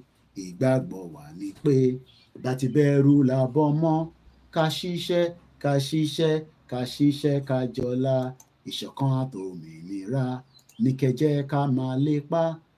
Tẹ̀síwájú fọ́pọ̀ ire àtòhun tó dára. Ọmọ Oòduà dìde, bọ́ sípò ẹ̀tọ́ rẹ. Ìwọ ni ìmọ́lẹ̀ ògo adúláwọ̀. Mo kí bàbá wa Fatai Mọ́tájọ, ìyá wa Elizabeth Awóṣefájù, mo kí yín. Mo kí mọ́mì mi kan náà tí wọ́n lọlé tí wọ́n ti ṣe 70 wọn. I call her Big Mommy. Gbogbo àwa náà tí à ń ṣe birthday ní inú oṣù yìí lọ sí next month, ọ̀pọ̀lọpọ̀ ọdún la máa ṣe. Next week kò sí eré o, £1, £2, £30 bá ṣe máa gbà. That's if I'm live next week on my birthday. If otherwise, just pray for me. Thank you so much. One love.